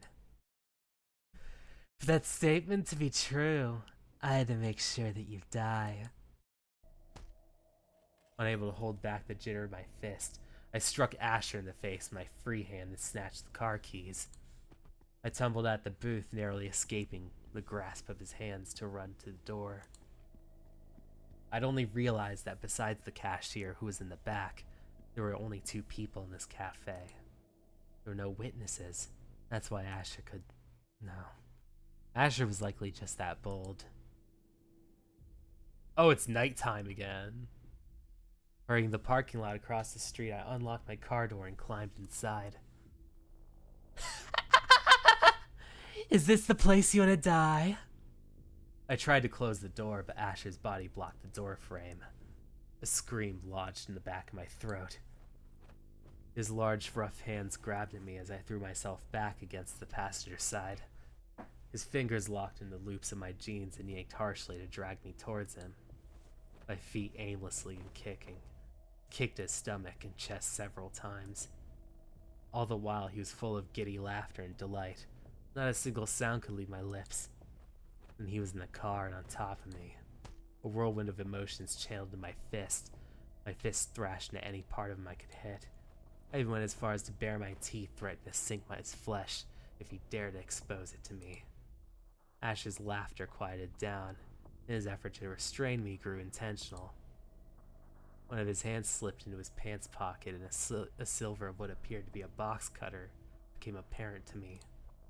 My breath hitched. Excuse me, you're in the way.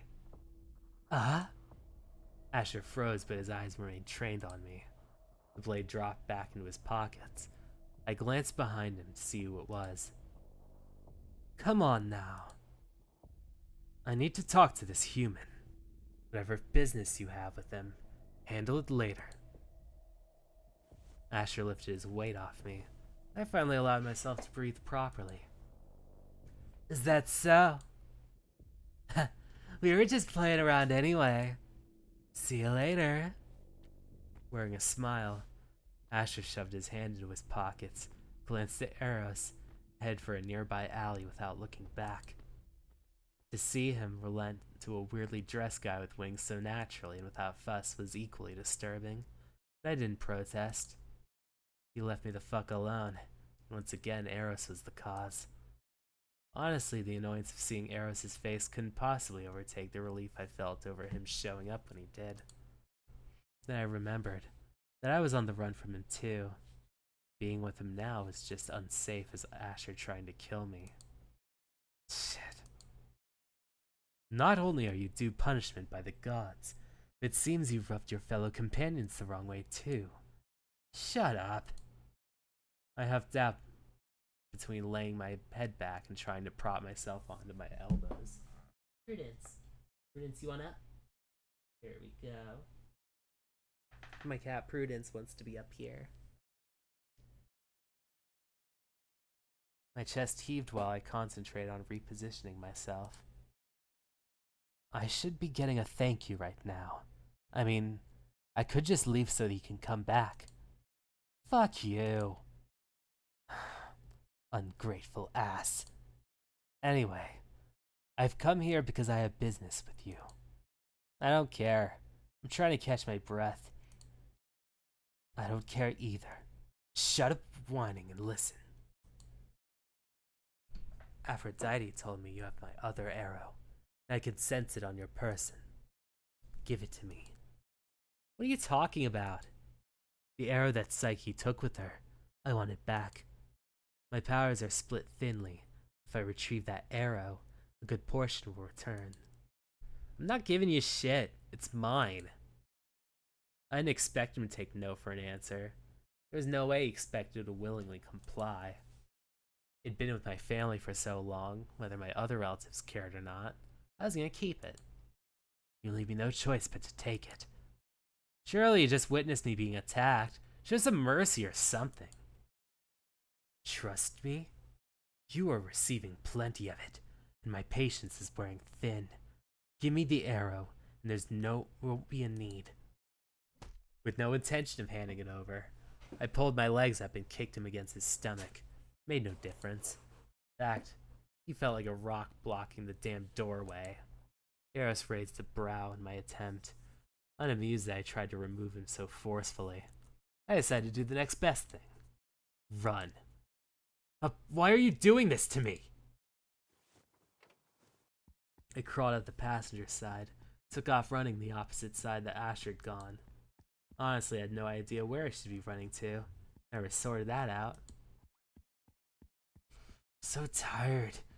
What the fuck is all of this? Seriously. You tell me. Oh, what? I had been running too slow, or he was fast, but Eros was directly behind me in seconds, arms swooping me off the ground effortlessly, taking flight into the air. Put me down! Give me the arrow! No! Then I will go even higher. The turbulence of the wind against my skin caused me to curl into him and cling for life. He twisted and spiraled relentlessly, soared and descended like a bungee string. Honestly, it felt like a torturous amusement park ride. I'm gonna vomit. Give me the arrow. It'll get on you.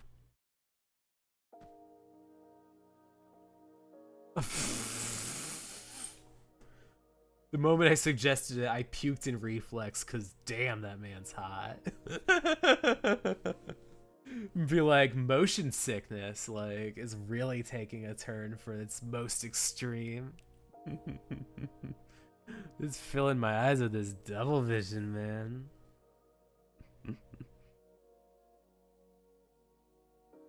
The moment I even suggested it, Eros dropped me only to catch my ankle instead.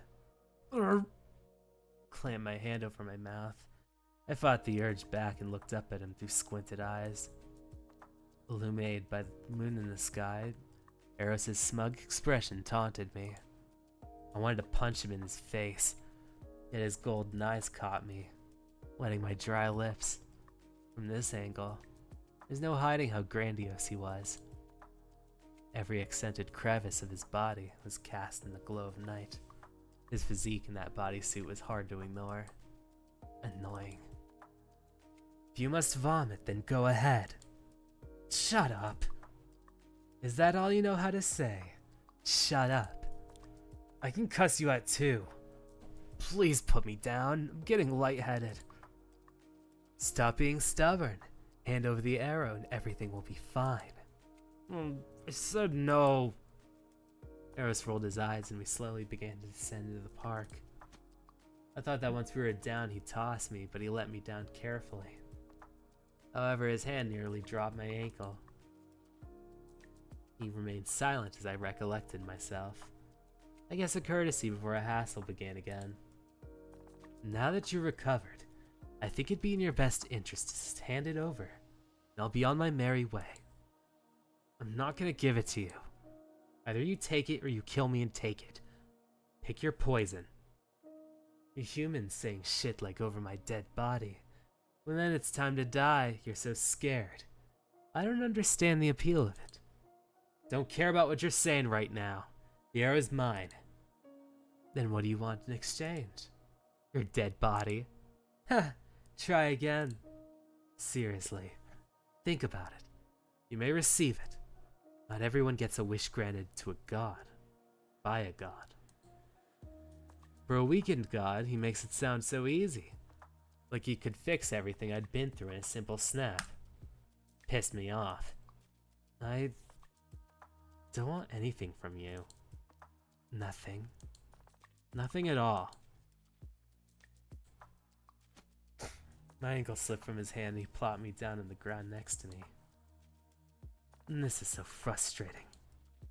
How do you think I feel? Then let's do this. We'll form a contract. Once I obtain all of my powers, I will grant your wish. Anything I want. Anything that doesn't involve me dying or giving away my concept. Anything that is directly about for and will affect only you. Ha! How thorough of you. Do you have an agreement? I'll agree if you can prove that you'll keep your word. I won't go back on. Fine. I'll do this. Eros grabbed my hand and brought it to the back of his lips. A cool sensation passed through my skin and generated heat like a hot and cold compress. I snatched my hand back to find the heart-shaped symbol was stretched alongside it. Now you have my honest word. If I do not fulfill your wish or break our contract, I will face a consequence that cannot be undone and forever be marked as a lying god. Does that appease you? No. For what reason are you being this damn difficult for? I won't believe you until I feel like it. There's nothing you can do that will make it happen instantaneous. So stop trying. Let me have the arrow. Did he break his brain or something? Baffled by the suggestion, I raised myself from the grass to stare at him incredulously. Hell no! Why would I do that? Did you not hear me? Because if you help me, I can help you. I don't know what you want, but I know it has to do with love, yeah? The faster I get my powers back, the sooner I can grant your wish. Keep dreaming about it. What can I do for you then? I told you there's nothing. That guy who was attacking you might come back. Didn't give me the impression that he'd leave you alone. Would you like me to do something about him? I'm not letting you touch the arrow. If I asked him to deal with Asher, would he really? He was going this far to gain my trust. I'd been fucked over so many times that at this rate, I didn't want to believe him. Damn. How about this? I'll just stick around. What? I doubt trouble will come your way if I stayed close, you know? Not that guy or those, cupids. Actually, it's a good thing for me if they come after you. I could take my powers back from them. He nodded his head as if to say the idea was logical. In the next moment, he patted my back. It's settled. I will stay with you whether you want me or not. What the fuck? This is what you get for not telling me what you want me to do. So, when are you going home? And what about that big thing you humans use for traveling? You left it at that place back there. Ugh. I covered my face with my hands and laid back on the ground, groaning to the high heavens. All the while, Eros felt it necessary to add insult to injury by asking for food. Today fucking sucked.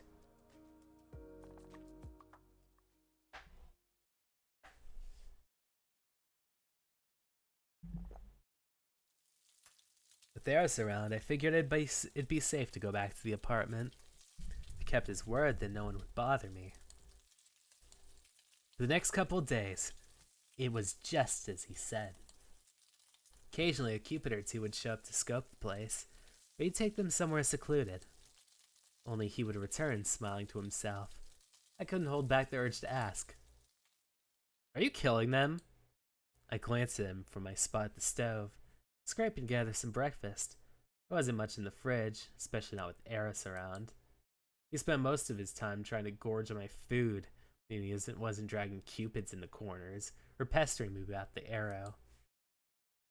The TV kept his restless and annoying behavior at bay for a little while, so long as the show had his attention. For now, that seemed to be some reality TV show about finding love on a cruise or something. Man, is this that one reality show?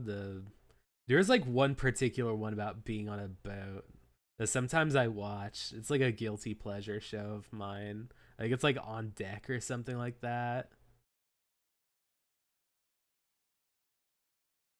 Below Deck. It's like some really trashy like reality TV show about people who like have to like entertain like on yachts, and like they're like just like yelling at each other and ripping each other apart. There's just always some fight. The chefs are always like fighting. Like the chefs are never happy on that boat. He didn't appear to be too enthralled by it though. Killing whom? The Cupids.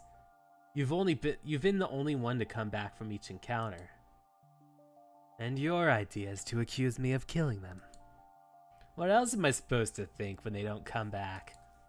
I don't know that they took another exit. Anyway, I'm not killing them, just taking their bows and arrows. Are they okay with that? Hard to imagine giving up a natural function in your life just because some guy, or rather your god, came back and told you to do it after all these years. They don't have a choice. If I created them, then I have the right to take back what is mine. So they're just your possession and you can do whatever you want with them? Don't go there with me. A large period of my life was robbed from me. I don't care if they love what they do, it's my duty, my concept.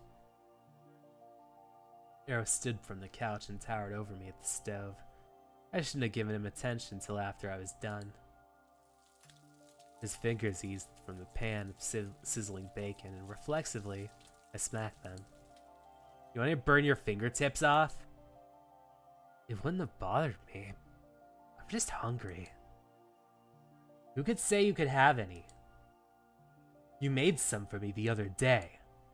Doesn't mean I'll cook for you every day. I just did so you could shut up. I've never seen a human so anti-conversational. Nah, I just don't want to hear you talk. Eros opened the refrigerator and grabbed the container of orange juice, taking it upon himself to drink straight from the bottle. I put down my spoon and snatched it from him, causing a bit of it to spill. Don't help yourself to my shit without asking either. Can I have some orange juice?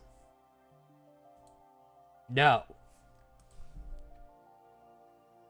Why tell me to ask if you're going to say no anyway? You have some kind of sadistic traits in your back pocket or something?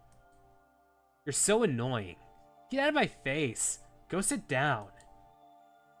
To the surprise of no one, he continued to post up next to me like some brat instead. He and Aphrodite were so petty.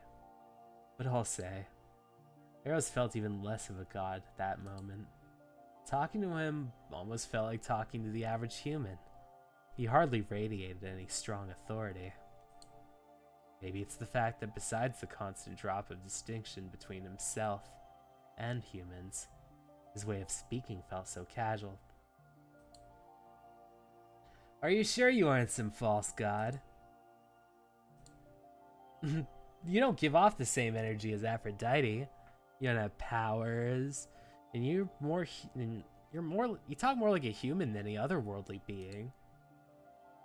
You would do well not to piss me off. I stepped on a landmine that didn't go quite off yet, huh? But even then, that didn't make me fear him. Instead, I met his glare with my fire. If he was upset, then I had every right to be upset too. The air between us was thick, almost suffocating. But I held my stance until the crimson flooding his cheeks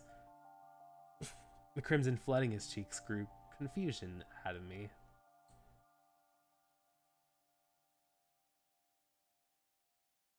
I just thought it was a sign of boiling anger. His expression turned bashful. Bashful? What? The way you look is unfair. Wait a second.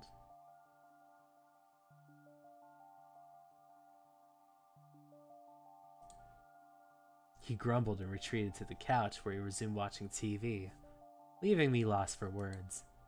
Then the thought came to me. It's 'cause I look like her, right? Oh man, I could use this to my advantage. I'd be like, what's it called? Do everything I ask for because, well, I mean, I look like Eros. I look like Psyche.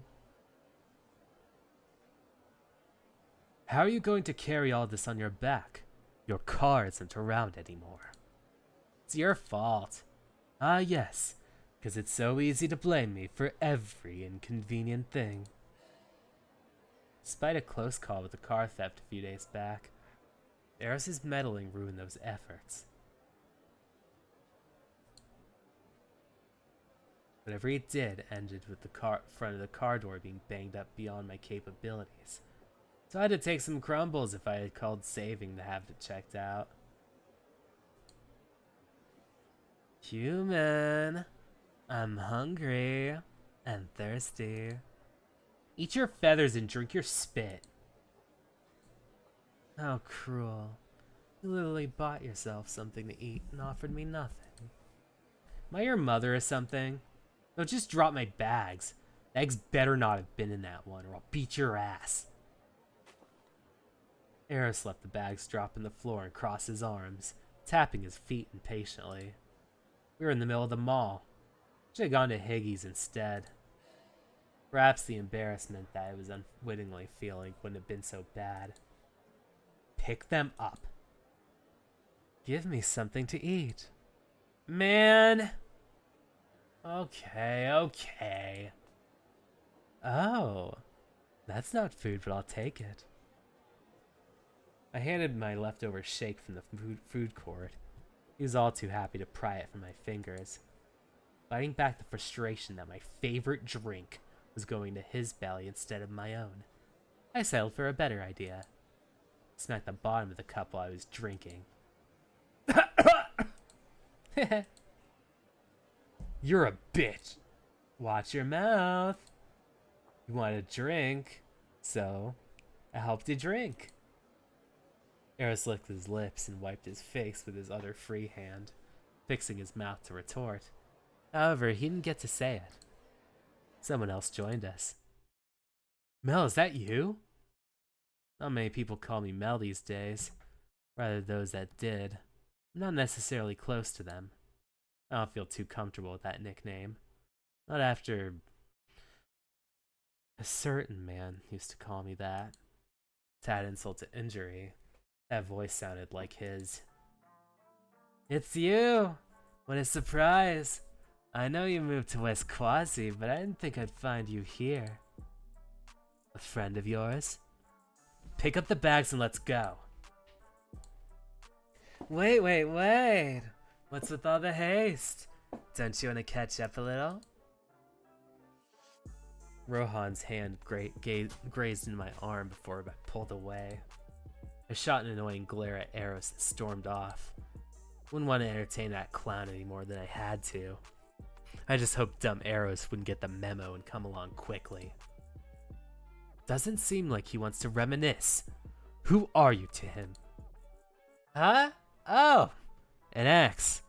We ended on a sort of friendly note. I think. Maybe. Eros! An ex? Huh. Oh shit! You his new boyfriend? This must be awkward as hell. Just an acquaintance. Don't mind me. Why the fuck are you talking to him? Come on! No. Now you want me to follow you? Do whatever the fuck you want. Help my fucking soul. It didn't matter if he was walking beside me or not. I just had to get away from this place in Rohan. Nothing good ever came from being tangled up with him, even if Rohan was likely a better option on the stick of my current adversaries.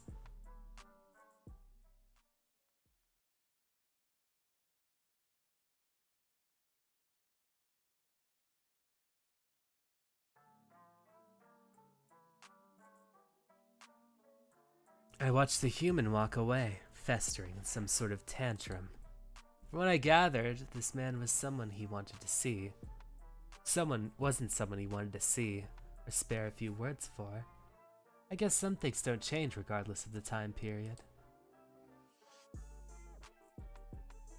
I've seen my fair share of scorned lovers even back then. Exes weren't the most fond thing to be. Yet the look on this man's face still held the desire of him. One that read complex, but probably not so favorably. At least not to the belief of my own. Well, can you play Empty Hours Quiet Nights? Let me see what that is. Because if that is something that is... What's it called? Oh! Must be 18 plus. I guess it depends if it's like 218 plus. If it's like rated M, I should probably be able to do it. Oh, this is horror. Maybe horror. Yeah, I guess what's it called? Just people being scared as... Yeah, what's it called? Let me put like a little tab on this. What's it called? Add to my collection, follow, oops. Whoopsie doodles. I've been meaning to do a lot more horror, so let me actually like put this in my email so that I can remember.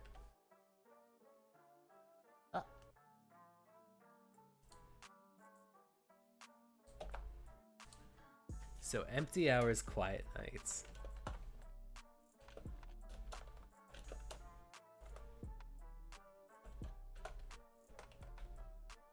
Oh, come on.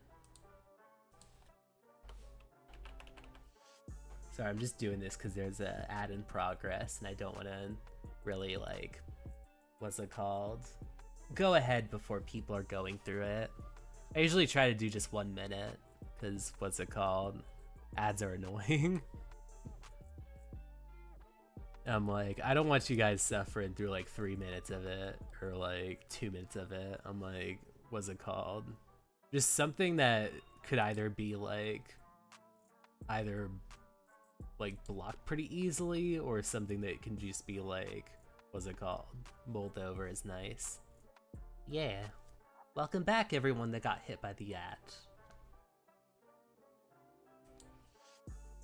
Still got that fiery attitude. I suppose that's one thing I knew wouldn't change. You're his ex. Why did you break up, if I might ask? Huh? Ain't that a little personal? Maybe you should ask him about it. Or are you the type to get gossip from anywhere? I'll ask him later, but I thought it'd be more interesting to hear it from you. Not that I hate him or anything. Just got too clingy, too in his feelings. Honestly, things would go better for him if he kept it cash. Less attachment, less fuss, less heartbreak. Oh. Mel likes mutual exclusivity. I don't care for it. It's no different from having a bunch of friends to me. Didn't bode well for him, so he got a little crazy about it last time we were together, and I cut it off. I don't think he took it well if he's like that from seeing you again. I'd argue he's taking it way better than that day if he's not trying to break a bottle over my head. Anyway, get interested in him, maybe leave it at that if you're not in for a bad time. Without another word, the man excused himself, a carefree pep in his step. But as he walked away, I noticed his shoulders flatten as if releasing tension. I picked up his bags to return to the other human side. Oh, should I call him Mel now? Using my senses to pinpoint the arrow, I found him seating on a bench near the street. When he noticed me, the expression shifted to one that was twice as furious. Took you long enough. If the bus hadn't shown up, I would have left you without so much of a second thought. Oh, so this is what I look like. Oh man. I never usually see like Melrose from the outside like this. Oh man, I was hot. It's like I understand why I got all those back shots from those cupids now. It's not my fault that you ran into someone from your past. It is your fault you had to linger, because you didn't want to leave for some stupid reason. Did I have to leave with you?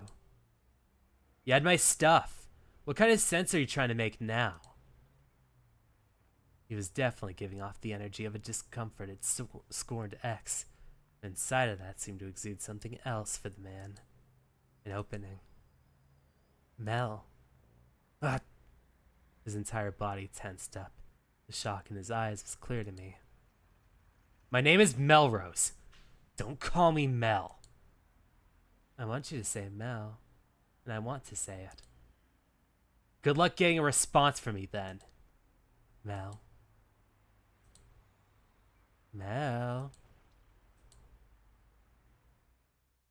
I should have known he'd keep to his word. If there's anything I learned about Mel in the past few weeks, it's that he's stubborn. Too stubborn. I reached and grasped his shoulder. One moment from the bench, next on the couch. Naturally, he'd freak out as normal humans would, while I placed his little goods on the dining room table. It took him nearly 3 minutes before he was calm and dragged himself to put away the things he'd bought. The only thing I did was stand there and watch. It's weird you're so quiet. Because you won't talk to me if I say Mel. He slammed his hands on the table and heavily sighed. Is it fun for you to witness me repulsively cringe? I just find it a shame. You have a beautiful name. Mel's a common nickname and it fits you.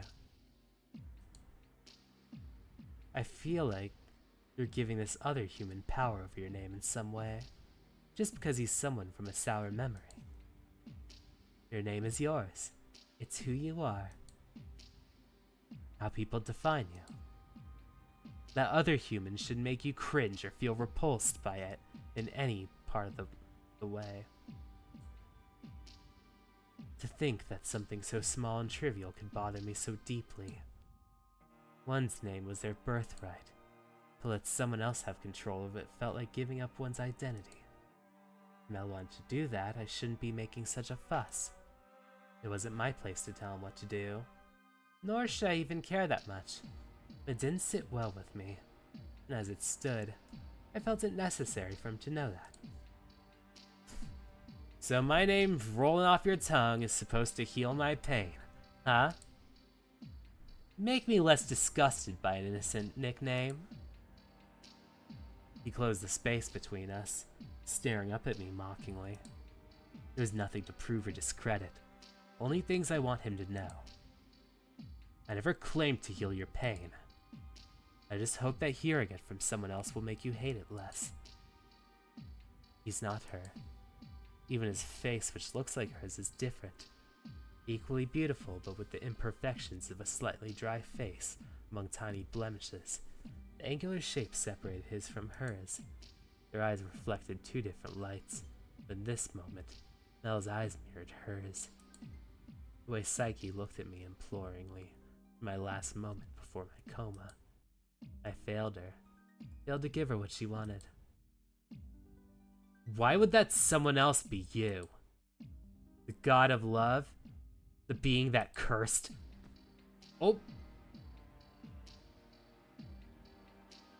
I didn't curse you.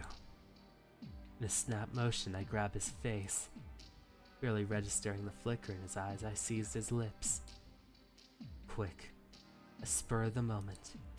It shouldn't have happened. I should have pulled back. Because...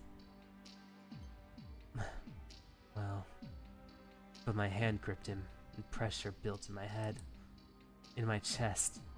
An intense desperation of that awkwardly subsides, with my senses firmly reminding me that I should be kissing him. I pulled back, but Mel didn't let go. His hand caught my throat, tugging at me within range. Our eyes matched for a moment. He dared to levy my gaze with audacious desire. He dared to sneer at me with a cheeky grin. Breaths mingled before I snagged my bottom lip, where he snagged my bottom lip between his teeth. Oh! If you're gonna shut me up with a kiss, don't get cold fucking feet. My hands dug into the side of his shirt, pulling his body closer against mine. I devoured the tiny gasps that left his lips and tied his tongue. He is not Psyche. I could not give this to Psyche, who pleaded for love, and kissing her descendant, who also begged for the same, would change nothing. The last thing he could ever want was me. I couldn't fully imagine wanting him as I did his descendant, either.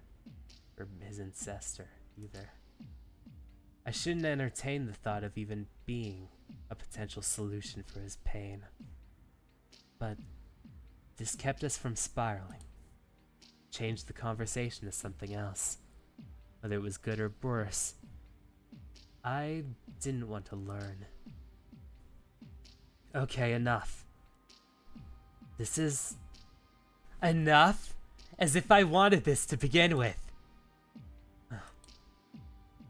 Didn't think the god of love would stoop so low to bait me. Fuck off. Cursing under his breath, Mel walked away. I stood there incapable of following. That wasn't my intention.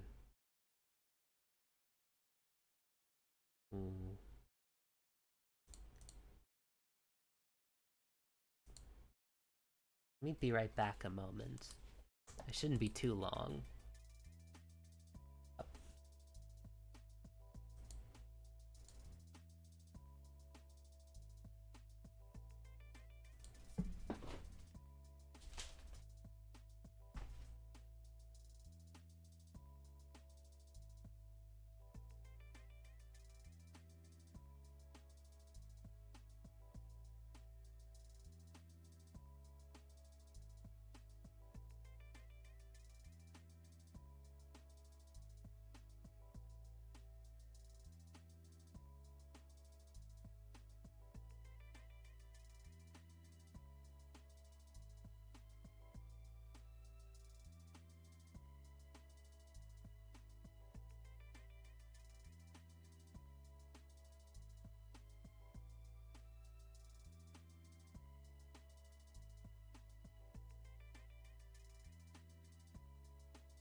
Alright, let's see. Heck. I was informed that my car would be repaired within a week, yet the reality was that it wouldn't be repaired. The car was dead. Going to pick it up would be more than a funeral. Since they couldn't fix it, I would be practically wasting my money. Refunds weren't allowed after services were performed. That's what I get for coming to one of the worst shops despite it being a few ratings better than the others. Bosmere City sucks. To top it off, Eros will not shut up about the arrow. He's been increasingly begging for it since we reached a drought in Cupids. Not changing my answer, so quit asking. There is no way to be this ironclad about it. I am. Stop asking. Honestly, every moment I find your company the smallest bit bearable, you go and ask about the arrow.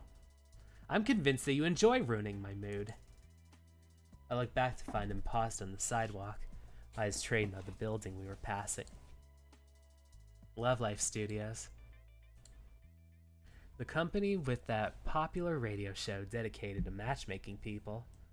I recall hearing some kind of advertisements and a few podcasts for it.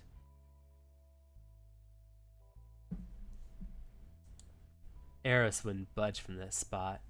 An enormous grin stretched across his face. What? You're looking like a creep right now. I can sense Cupids in there. Cupids? He didn't spare me a second glance before pushing his way into the building. Wait, don't just go barging in there! I followed behind him, unsure of how to function in a place like this. I'd never been. Most of these matchmaking places were a bunch of scams. But if Cupids were truly here, maybe it wasn't? Today seemed like a busy day with a lot of traffic in the main lobby, through the halls. Then I remembered that Valentine's Day wasn't so far off. You know all the way in, or are you gonna block the damn hallway? Shh, I'm looking around. I noticed a few workers who had stopped working to gawk at him whenever he said that. Not for if not for me seeing their wings and strange appearances, I just think they were normal. Because unlike Eros, everyone here was hiding their otherworldly traits to blend in with humans.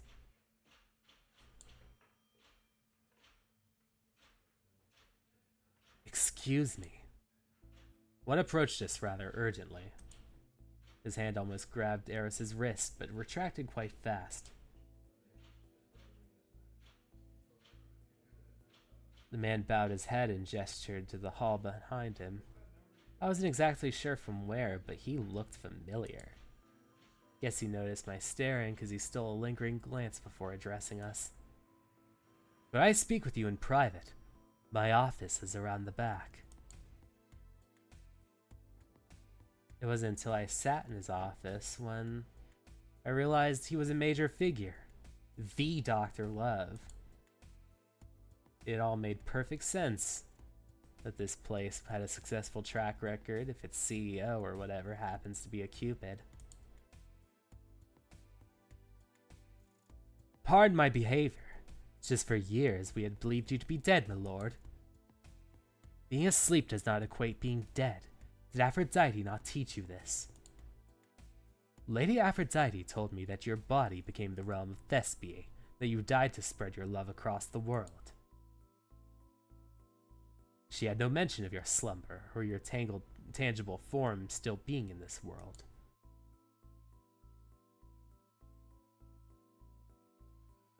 Eros's brow knitted for the briefest moment. Then he was back to being all smiles. But Dr. Love brought up something very important. Aphrodite was so hung up on her revenge for her old friend. Why'd she lie to the Cupids about the circumstance of Eros' situation? Whatever. The point is I'm back, and since you're all here, that means I can restore more power. Restore? Aphrodite is giving me a bit of rehabilitation within the human realm, so she's refusing to hand over my bow and arrow. This human has my other arrow, to which he is being very difficult about giving it back as well. So I've decided I will simply collect the bows and arrows of all Cupids to restore my power that has waned during my slumber. I see. Then I regret to tell you we have none to give you, my lord. Huh? Perhaps it wasn't apparent by our defective designs, but we are Cupids who have sinned under Aphrodite's rule. Cupids who have disobeyed your will, and therefore we have been stripped of our bows and arrows, hence why we perform our duties to humans more closely. My will. Eros felt extremely silent after that. A grin didn't resurface, nor did he look at either of us. He just stared at the table absent-mindedly. Dr. Love stole another glance at me. Then after a moment he spoke again. Surely there's another way to restore your powers.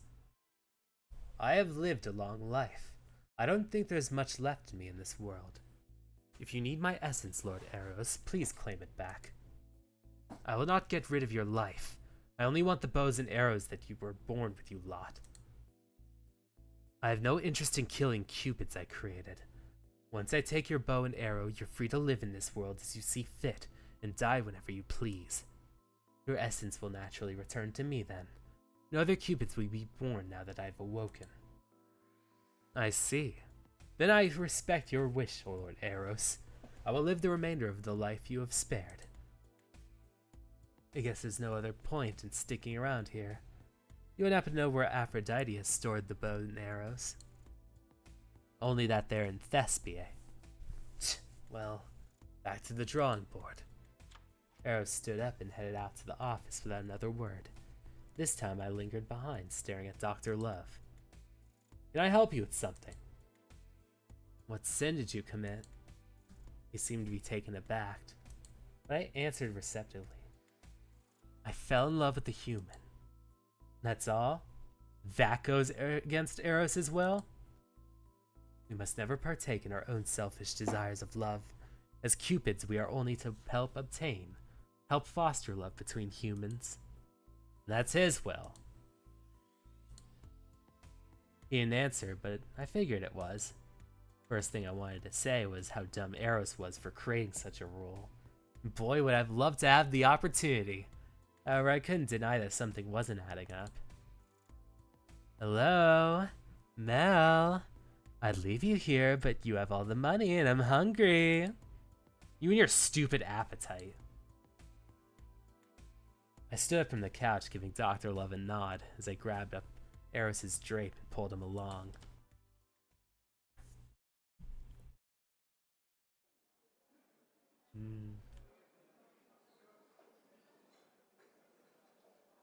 At least he had the decency to eat with respect. Eros insisted on eating at Peta Latte of all places. Normally I'd have no issue. It was a restaurant I frequented often anyway. Too often. But I figured it'd be best to avoid for a while. Can you eat any faster? When you asked to have it in a to-go bag? I love functioning humans around as I eat. You can have that same thing at home. I'll just walk around you or something. Problem solved. I don't want that from you. Perhaps presenting me with the arrow would help make me budge. There he goes again, bringing up that damn arrow. Our conversations somehow lead back to it. I don't know what he's here for, but there are plenty of other things to talk about that won't piss me off. I rolled my eyes and glanced around the store a few times to see if any alarming faces had arrived. I don't understand why you can't even do a simple thing. It's not like I'm asking to have it or touch it at this point. I only want to see it. It amazes me that you're able to hide it on your person, considering that it is an arrow. Where exactly are you keeping it? Up my ass. Oh, I was about to say up my ass. I just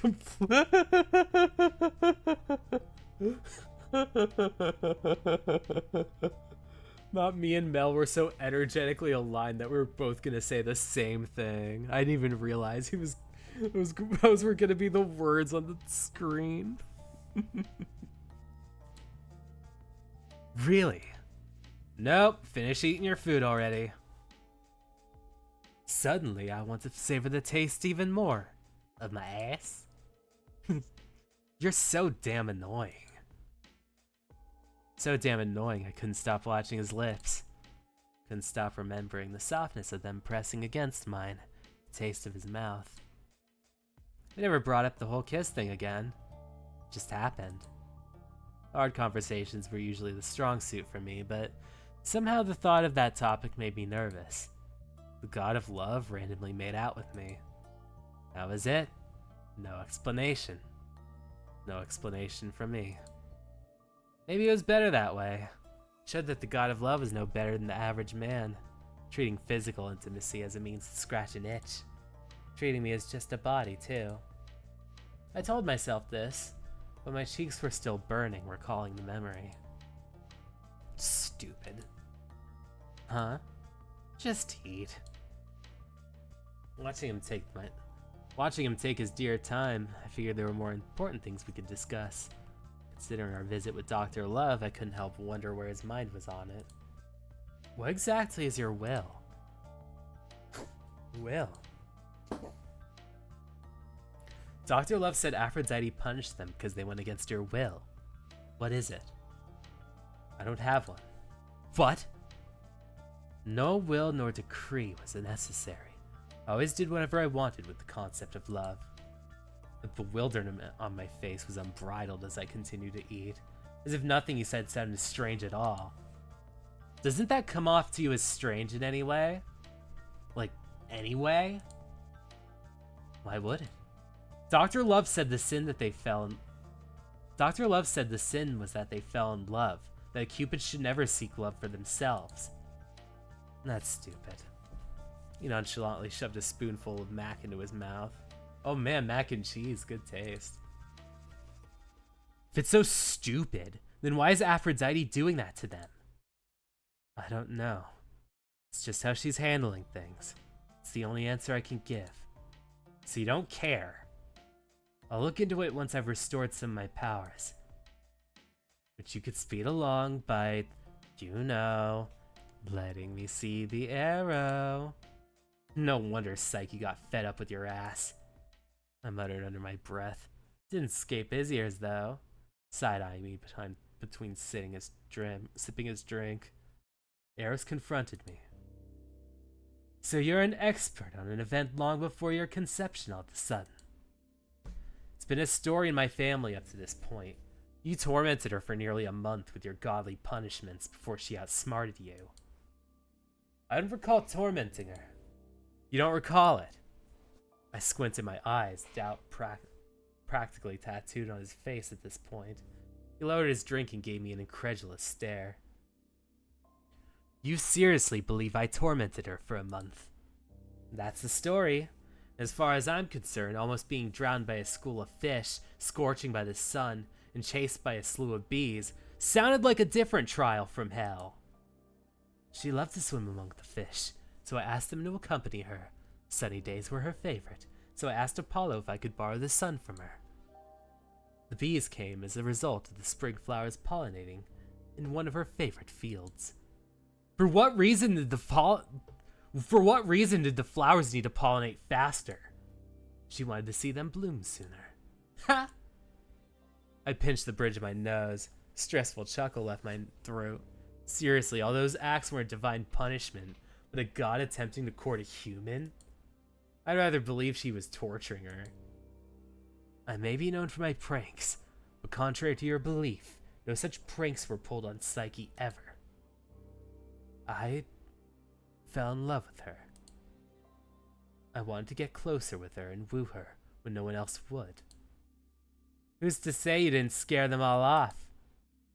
I would have opted to make them all love her even more if I were worried about that competition. Besides, I don't know why she was born so beautiful. She even had a heart of gold. Humble-spirited woman. To say everyone loved her is not true. Many admired her like a higher being who couldn't be touched, but she also dealt with hatred that shunned her. Those jealous of her mixed in with those who loved her. With petty tricks, they led the masses to ultimately isolate her for all the wrong reasons. That was actually news to me, but coming from the god himself, maybe it was true. The story I heard didn't mention the hate. Then again, it was only told to me as a child. Many parts could have been excluded from the bedtime story. I had trouble remembering some details. Still, There's no way all that happened and he didn't curse her in the end. She tried to kill him. Everything went south. If it was as innocent as he claimed, he wouldn't have been in a coma and she wouldn't have had to hide for the rest of her life. So what you're trying to say is you had no ill intentions all along, and yet she nearly died from every encounter with your antics. If you liked her, why didn't you just tell her? Confess your love. You're the god of love and you couldn't even do that? Just because I'm the god of love doesn't mean I experienced it myself. She was the first one. So you cursed her because she didn't love you back. I did not.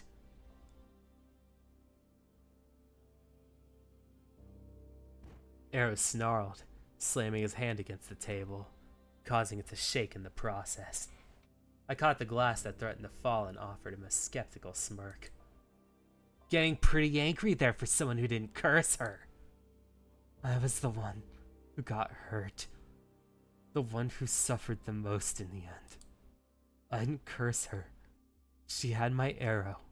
My arrow would bless her as long as she had it. And it worked because you're here, and alive, and able to accuse me of harming her. Beads of tears fell from his watery eyes as they held contempt for me. Lips firm and biting back whatever else he had to say. Honestly, I believe I'd trapped him, but his reaction hardly aligned with what I imagined. The thought that the only thing I could get out of this was hurting his feelings didn't occur to me. I almost felt the need to apologize. Even then, he wouldn't allow me to. Eros shoved his plate at the center of the table and leaned back in the chair, averting his gaze. I've lost my appetite. Talking with you is exhausting. I'll head back first. But hey! Eros faded into thin air without another word, leaving me in the cafe by myself. His abrupt departure left me huffing in frustration. All I could do was head home.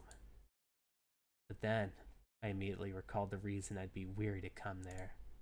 My eyes shifted quickly in the cafe, glossing over every seated patron. None of them were him. Good. Let another sigh of relief and cleaned up Eros' leftover things. Better than being left to foot the bill, even though I paid for this myself anyways. The sound of tapping directed my attention toward the window. Oh, fuck! Asher stood there with a grin across his face. He'd already cornered me there before, so of course he'd come back to check. No doubt he was stalking me. This time there were a lot more people at this hour. But what would he do if he held me there until there were fewer people? What's worse, the car is gone and Eros is gone. Come outside, he mouthed and turned away, pulling out a phone in my pocket. Push came to shove, I'd just call the police. As long as I remained inside and called them, he wouldn't be able to get me. But could they actually do something at this point? I had no proof to show they had ill intentions. At most, they'd tell him to leave or brush me off entirely. Hopefully the mention of authorities would scare him. I'm gonna call the police! I mouthed him back and showed him my phone, which he smiled mockingly. I'd almost lost hope that he would take it my warning, but he actually walked away from the window. Instead of leaving entirely, he simply walked to the other side of the street and leaned against the wall, then pulled out a cigarette to smoke. He intended to wait out the time. Fuck! I looked around the store, then at the cashier. Couldn't stay here, or else it'd be just like the last time. Hey, Jack! Hurrying over the register, I pulled out the cashier aside while he was mid-cleaning. I need you to help me outside. I need you to let me outside the employee exit. What's all this all of a sudden? Roseboy, I'd love to help, but my boss might catch me. She docks your check, I'll pay you back. I just can't afford to go out the other door right now. At least give me a reason, man. If I get into trouble, I at least want to know it's worth it. The urge to rush back without permission rose from the bottom of my feet. Letting him know that I was being pursued wasn't a bad idea. Someone's stalking me. He's waiting out across the street, and I need to leave. Wait, Is that what happened the other day? I knew I left you with someone when I went to the storage room. Then I heard crazy commotion. Yeah, so please let me out the back. You sure? We could call the cops. I already told him I would. He doesn't care. They also won't do anything to him if he hasn't actually done anything to me. Come on, Jack. Okay. Just let me know if you're okay, little man. I don't want you to get hurt. Thanks. I'll give the cafe a call if you're still here. Once he opened the door, I slipped out and bolted through the employee section. Okay. You should know I hate to play a game of chase. Asher ran around the corner, chasing behind me way too fast. Here I was in broad daylight being pursued by this freak once again. Despite that, getting the other people involved made me wary. Predicting his actions proved to be difficult. I couldn't afford to run aimlessly. If I could beat his ass, maybe I'd feel powerful. Instead, helplessness gripped my limbs. I can't lead him back to my place. Stop running! Someone stop him! Before I decided to do, Asher was already formulating his plan. Help! Don't let him get away! As I passed by the stairs of town people, As I passed the stairs of a townhouse, the people sitting there stood in an attempt to catch me in their grasp. Against my better judgment, I darted into the street. Watch it, dumbass! My ankles twisted around each other like pretzels, balance completely thrown out as the car shot past me. I fell nearly backwards and forward and danced the road. Asher couldn't get me, one of these cars would. With that thought, I took the chance and dashed right in front of an oncoming car, just shy of being hit again. The pavement's grit scraped my hands when I tumbled into the ground. The impact struck my knees. Teeth clenched and my jaw stiffened and my scrapes stung. But I picked myself off the ground without looking. Couldn't afford to. The alley behind me resounded with his laughter as I darted between buildings, aiming to get out of his sight. Where? A set of boxes left outside the dumpster was my only reprieve. Time was something I didn't have anymore. I crawled into one of the boxes and closed myself inside. Don't move. Don't flinch. Don't breathe. A set of words I remembered. Nothing could be as terrifying as this moment. But a memory from my past called me. A young child scared the other children in my foster home. Curled up in a ball, and over my lips. Quiet breaths and eyes tight shut. I prayed for a lingering footsteps to pass behind the sound of my intense heartbeat.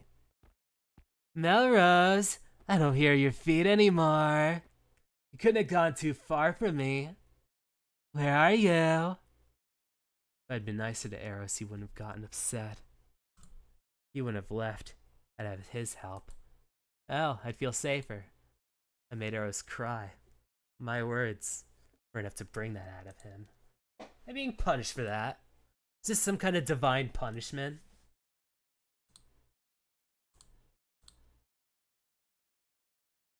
Let's see if this is the bad ending. Oh wait, no. That wasn't the bad end.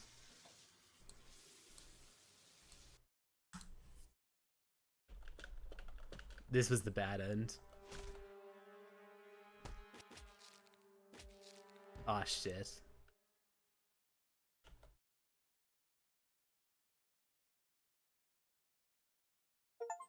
Damn, Eros is a fuckhead. Didn't help me in the slightest. Okay, I'm gonna load the save. Negative influence. What was I thinking? Even if I was, wouldn't Eros be that fucking petty? I mean, what I said was shitty, but I didn't think Eros would do this to me. I didn't move an inch, even when Asher's voice and footsteps sounded far. To feel that he was gone, I didn't guarantee he was. So I waited there for like hours before I worked up the courage to push the box open and move the other. I had been prepared for a nightmare. I expected something along those lines. But outside was only darkness, cold and barren of any other life. I was alone with only the sole street lamp. Asher had long gone. Dirt, grime, and blood spiraled down the drain in a steady stream of warm water. A dull ache reverberated through my body, and despite the loud droplets, The only thing I was aware of was my heartbeat increasing with every recollected thought. Tremors ran through me so severely that gripping my arms offered no relief from the shaking.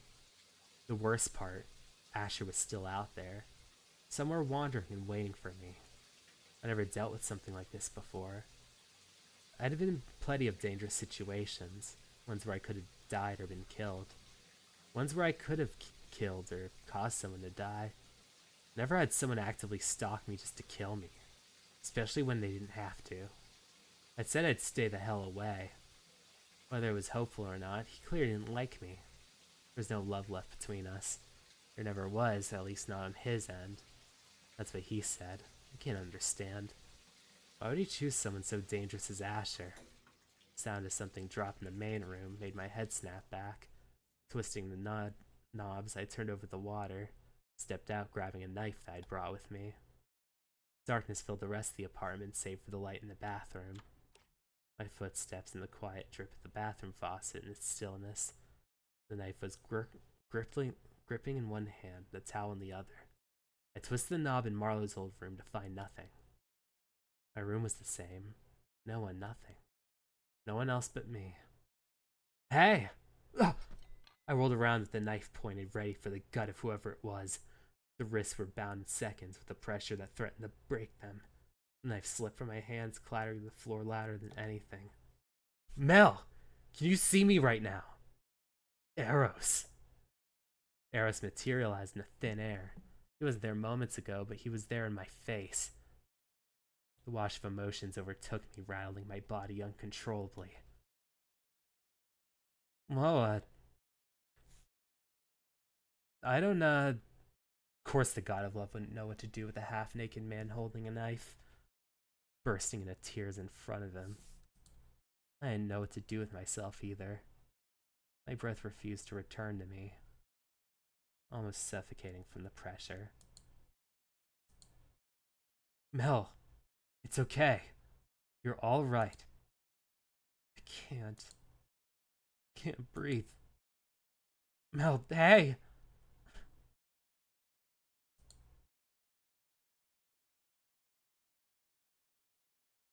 Eris's worried face became a blur. His words grew muffled until I couldn't hear them behind my own breath. Then the weight of the world slammed me against the floor. Mel!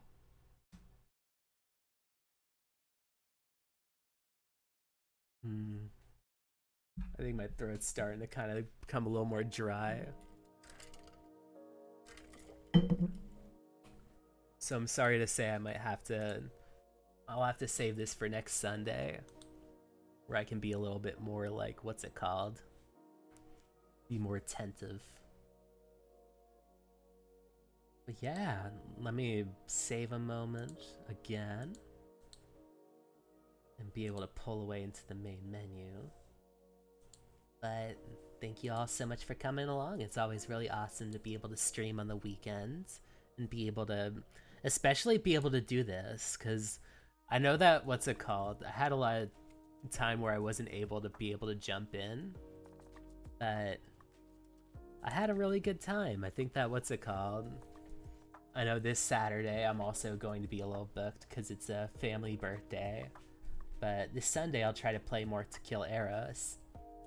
But before I head out, I'm gonna poke my beauty mark, poke the mic, and send out all kinds of positive vibes.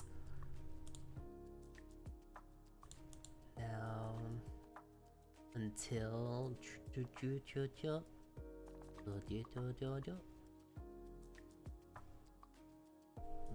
next time, I'll see you all.